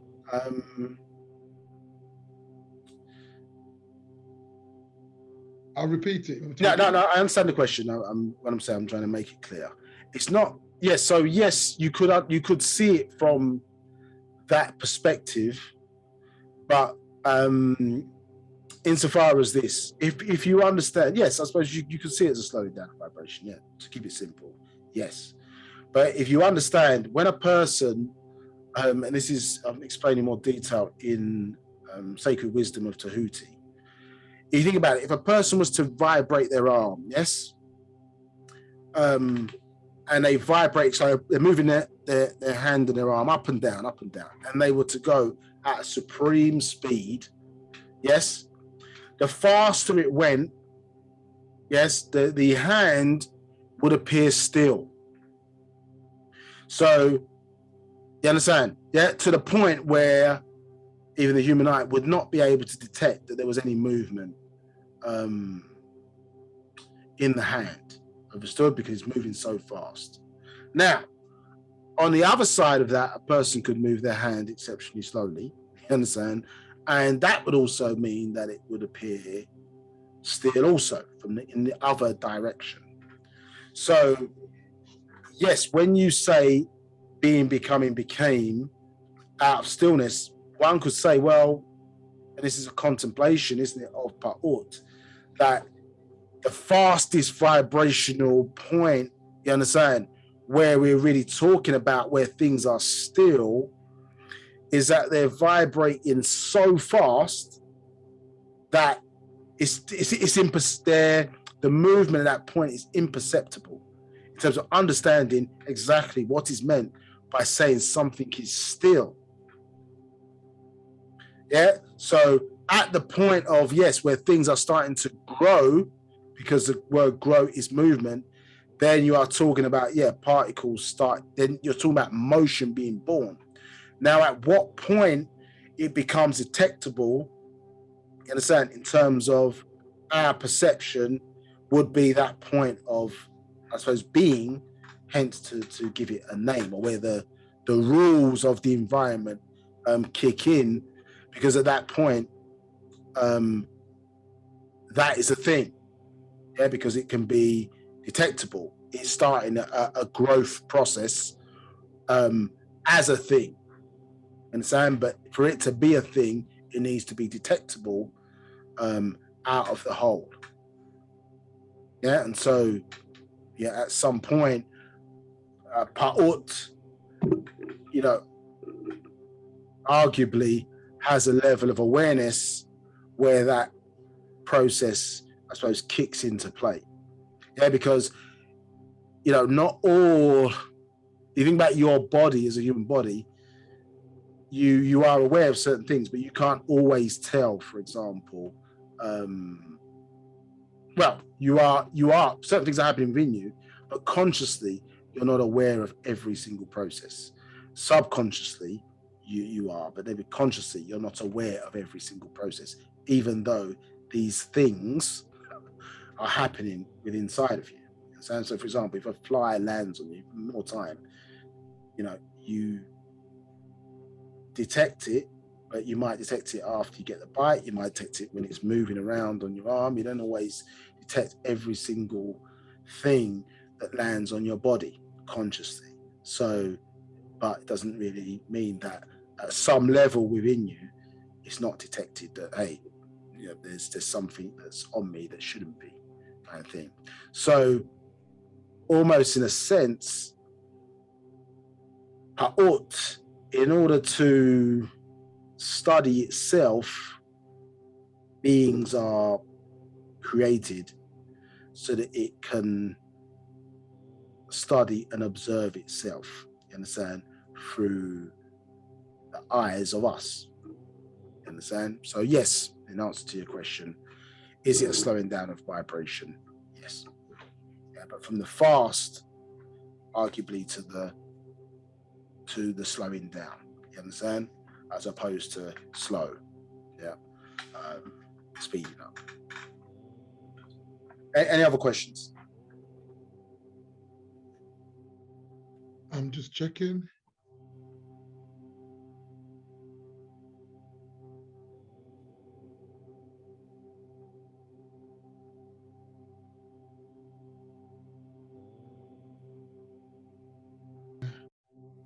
Right, there are no further questions. All right, let's finish off this page and then we'll close out for today. So you can see here, 43. Yes, will you ever be consumed? I am Khamem Akal, black mind. I am Pa'ul, as all. I am. I exist only as you think in your mind, which is interesting, of existence. Yet I am nothingness from which comes things. I can't be consumed as Pa'ut, all.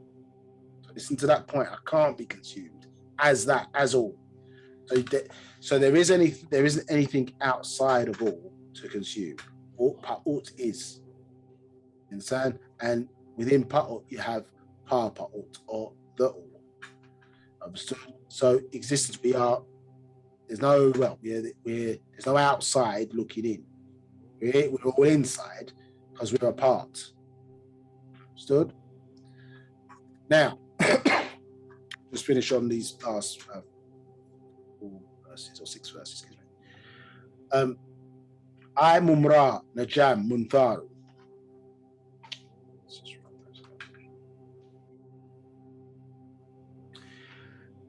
I Mumra Najam Muntharu.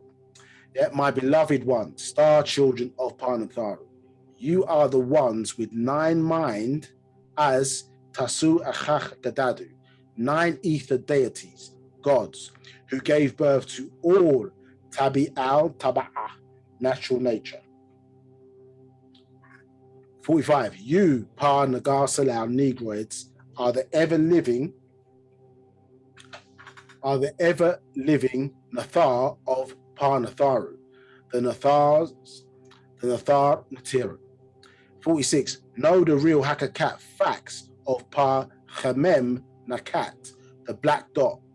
In 47. In natural nature and science, Nakatat dots are the smallest of all known particles of materials called matter, because in the Akal mind it becomes matter, or in the mental it is the material.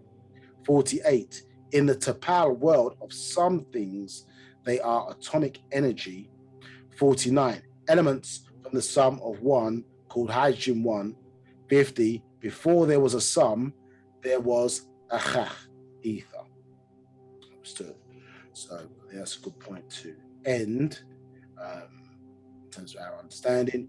But again, we see that that percentage sign,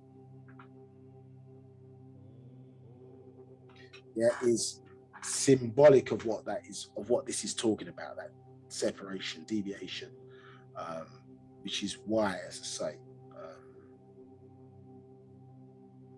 it's shown the way it's shown. You understand? Yeah, it's shown something like that. So this is helping us to understand what that is explaining to us about, and it's important because it's really, as I say, showing the origin of where we come from, which is what that M is about. You understand? Hence 999 plus something. You understand? Yeah, plus that one. So we'll explore this and then go back to that symbolism to get a proper understanding. So our next class is first week in May, because we moved class forward this month. So check us out on the 1st of May. That'll be the next class, 1st of May. So give you time to digest the first 3 parts. We will continue with this, as I say, try to do it in 3 parts, but you know how it is. So any other questions before we close out the class today? Right, there is one question from D, and the question is: Can plants be detected as beings also? Plants, i.e., yeah, plants. Plants, indeed. Detected as beings. Yes, but they're not us. You understand? So they're not us. So they're within the environment. You know, things are being grown. I remember we're talking about 9 different planes of existence, and you have moods of vibrational energy within those states of existence, but they're not one on top of each other.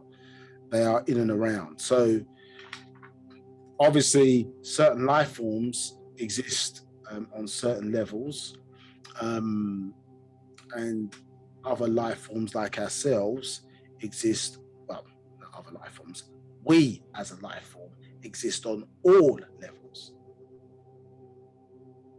Yeah, it exists on all levels.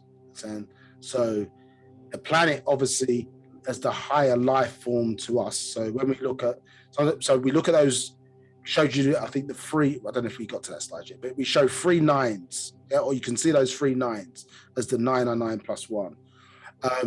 but they can also show, obviously, the world of, they can also be representative of different environments. I was going to say something there, probably confused the issue. So the planet itself, remember, is a similar being to what we are. Yes, so we're made up of what, 71% liquid. You have 29% remaining is material or matter, understood, or solid. And we have a central sun. The planet itself is made up of 71% so liquid, and it also is about 29% land mass, and it also has a central sun.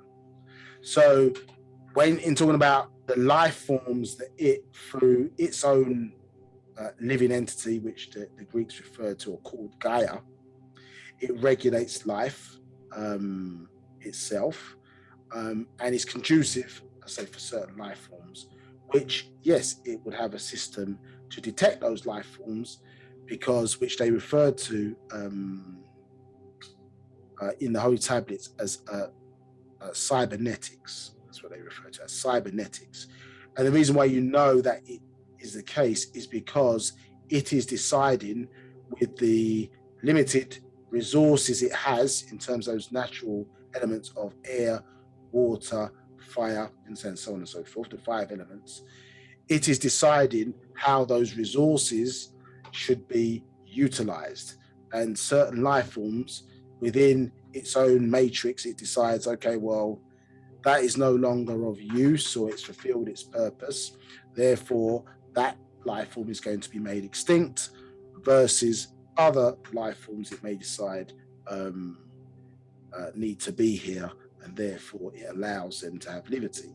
Until human beings may decide to say, hey, we're gonna, you understand, take that species and keep it against maybe what nature has decided. Now, it may be different to if man has, because of their behavior, has caused the life form to be destroyed within the environment because of his poor use and understanding of a natural nature or selfish nature, cause things to expire before their time. But it has awareness in terms of the life forms that are feeding off of the resources that it provides for us all to live on. And so decide what needs to progress and what needs to die out if it's left to do its job. And obviously there's interference, can be interference along the way from life forms like ourselves, including extraterrestrials, and things that should be here that maybe should not be here. And in terms of comets, different things bringing life and other germ entities, etc. here. But it has its own immune system, etc., to wipe certain things out. And another point, or final point on that, is that the planet itself is going through its own ascension journey, referred to as a dimensional shift, which happens every 24,000 years. So it itself is raising its vibration to vibrate on 7 ether and 7, 8, and 9 ether finite energy levels. And so we're seeing life forms disappearing because of that transition. And if we are not on the correct vibrational level, then we will not rise up with the planet. Hence why they call it dimensional shift. So it's removing negativity from its own structure. Hence one of the reasons why we have to be in sync or in tune, or find ourselves trapped at a lower level. Any other questions? Yeah, Judith has asked a question. What is exactly ether, a medium like water? I think she's trying to say, what is ether exactly? And then I think she's asking, is it a medium like water? Yeah, arguably, so ether, but water is quite unique, but ether, yeah, it could be it's described as a form of gas. I I suppose we could best describe it really as a form of energy. And this is what ether really is. Now, but it also allows, it is a medium that allows energy to transfer from, or the movement of energy. So it allows it to transfer from one place to another. So you have different types of energy to allow certain types of energy to transfer. So mental ether, for example, allows thoughts to travel from one place to another. Heat, light, and different types of energy require ultra gaseous matter ether, as an older name. It's got an upgraded name in natural ether energy, which I can't think of at the moment. But you have, different types of ether allow different types of energy transfer. Understood? So yes, water is arguably, because it transforms into steam, is unique because it's a medium for life, but it, you understand, transforms into many different well, excuse me, let's say it can transform itself into ether at will. Understand? As it can lower its own vibration at will. And the science of water is that water is always seeking to be with other water. Understand? So it certainly has the characteristics of ether as well as being a medium for life. And so it is effectively a form of energy, but it allows the transfer of energy. You need different types of ether to allow motion. Understand? Yeah. So, or emotion, energy in motion. You do require ether for that purpose. Any other questions?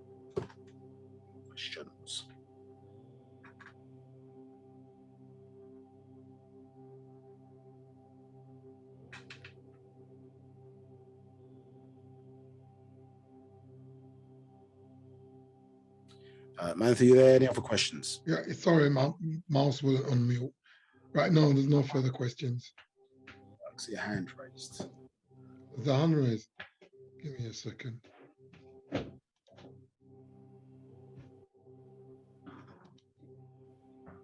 Oh, well, yeah, that popped up. Right. Is that from D? I'm going to click and allow you to talk. If you can unmute.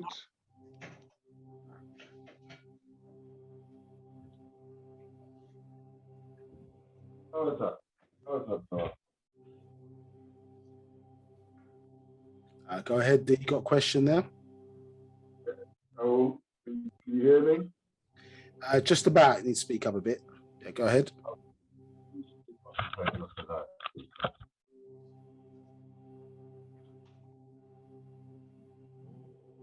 Go ahead, D. Yeah, can you hear me now? Yeah, I can hear you. Yeah, go ahead. Okay, yeah, what I was going to say, in relation to water, because you say it's the most unique element and it's always wanting to go back to water, would you say we should follow the nature of water in order to increase our resonance in movement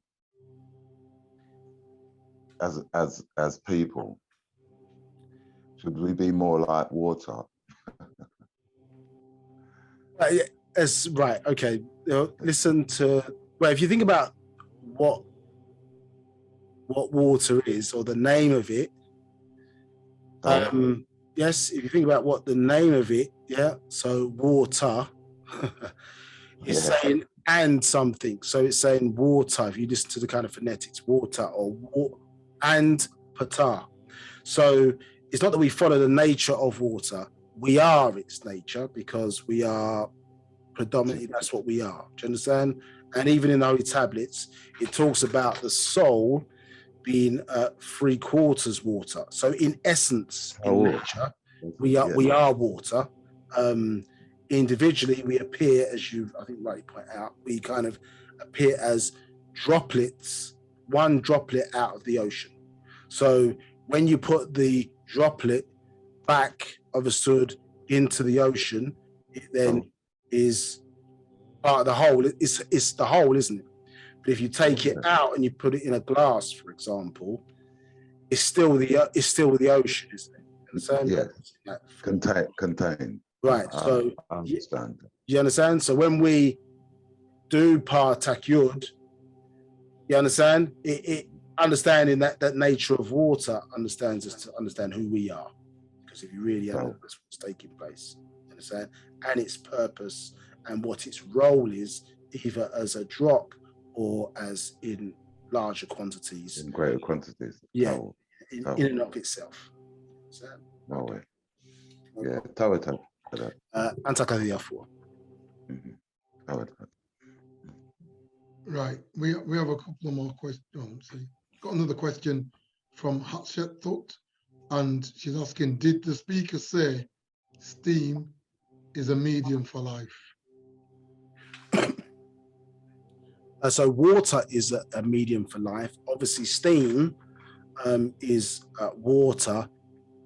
Water is a higher vibration. So steam conceivably at that level could carry life or germs. Hence,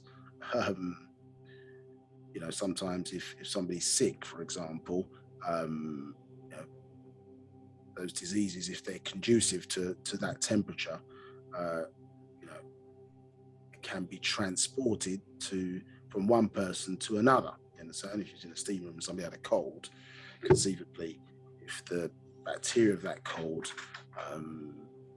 could survive at that temperature, then you could potentially get sick. So yes, steam as a form of water, obviously in a higher vibration, can absolutely carry germ life. Any other questions? Just Judith has posted a statement saying water is considered mutable. I think she's just asking that from her last question. Oh, is it considered mutable? Water is considered mutable, which basically is just changeable, isn't it? Yes, changeable. Yeah. But I think the interesting thing is that in those tablets, there's a question that's dealing with what is the secret of water, which we just explained in relation to the fact that it's returned to other water. Because one of the mysteries was, well, okay, the pyramids, for example, the Mirat, they didn't have any doors on them in certain instances, so they didn't have an entrance. And so understanding, well, how did those either students or masters get in and out, is us understanding the nature of water. So the master explains is that if you left, if you pour a glass of water, pour a glass of water. If you, that's the correct terminology. If you pour water into a glass, for example, and you left it in a room, you come back to it a week later, in the sun, or 2 weeks later, let's say, that water won't be in the glass. So the question is, where's it gone?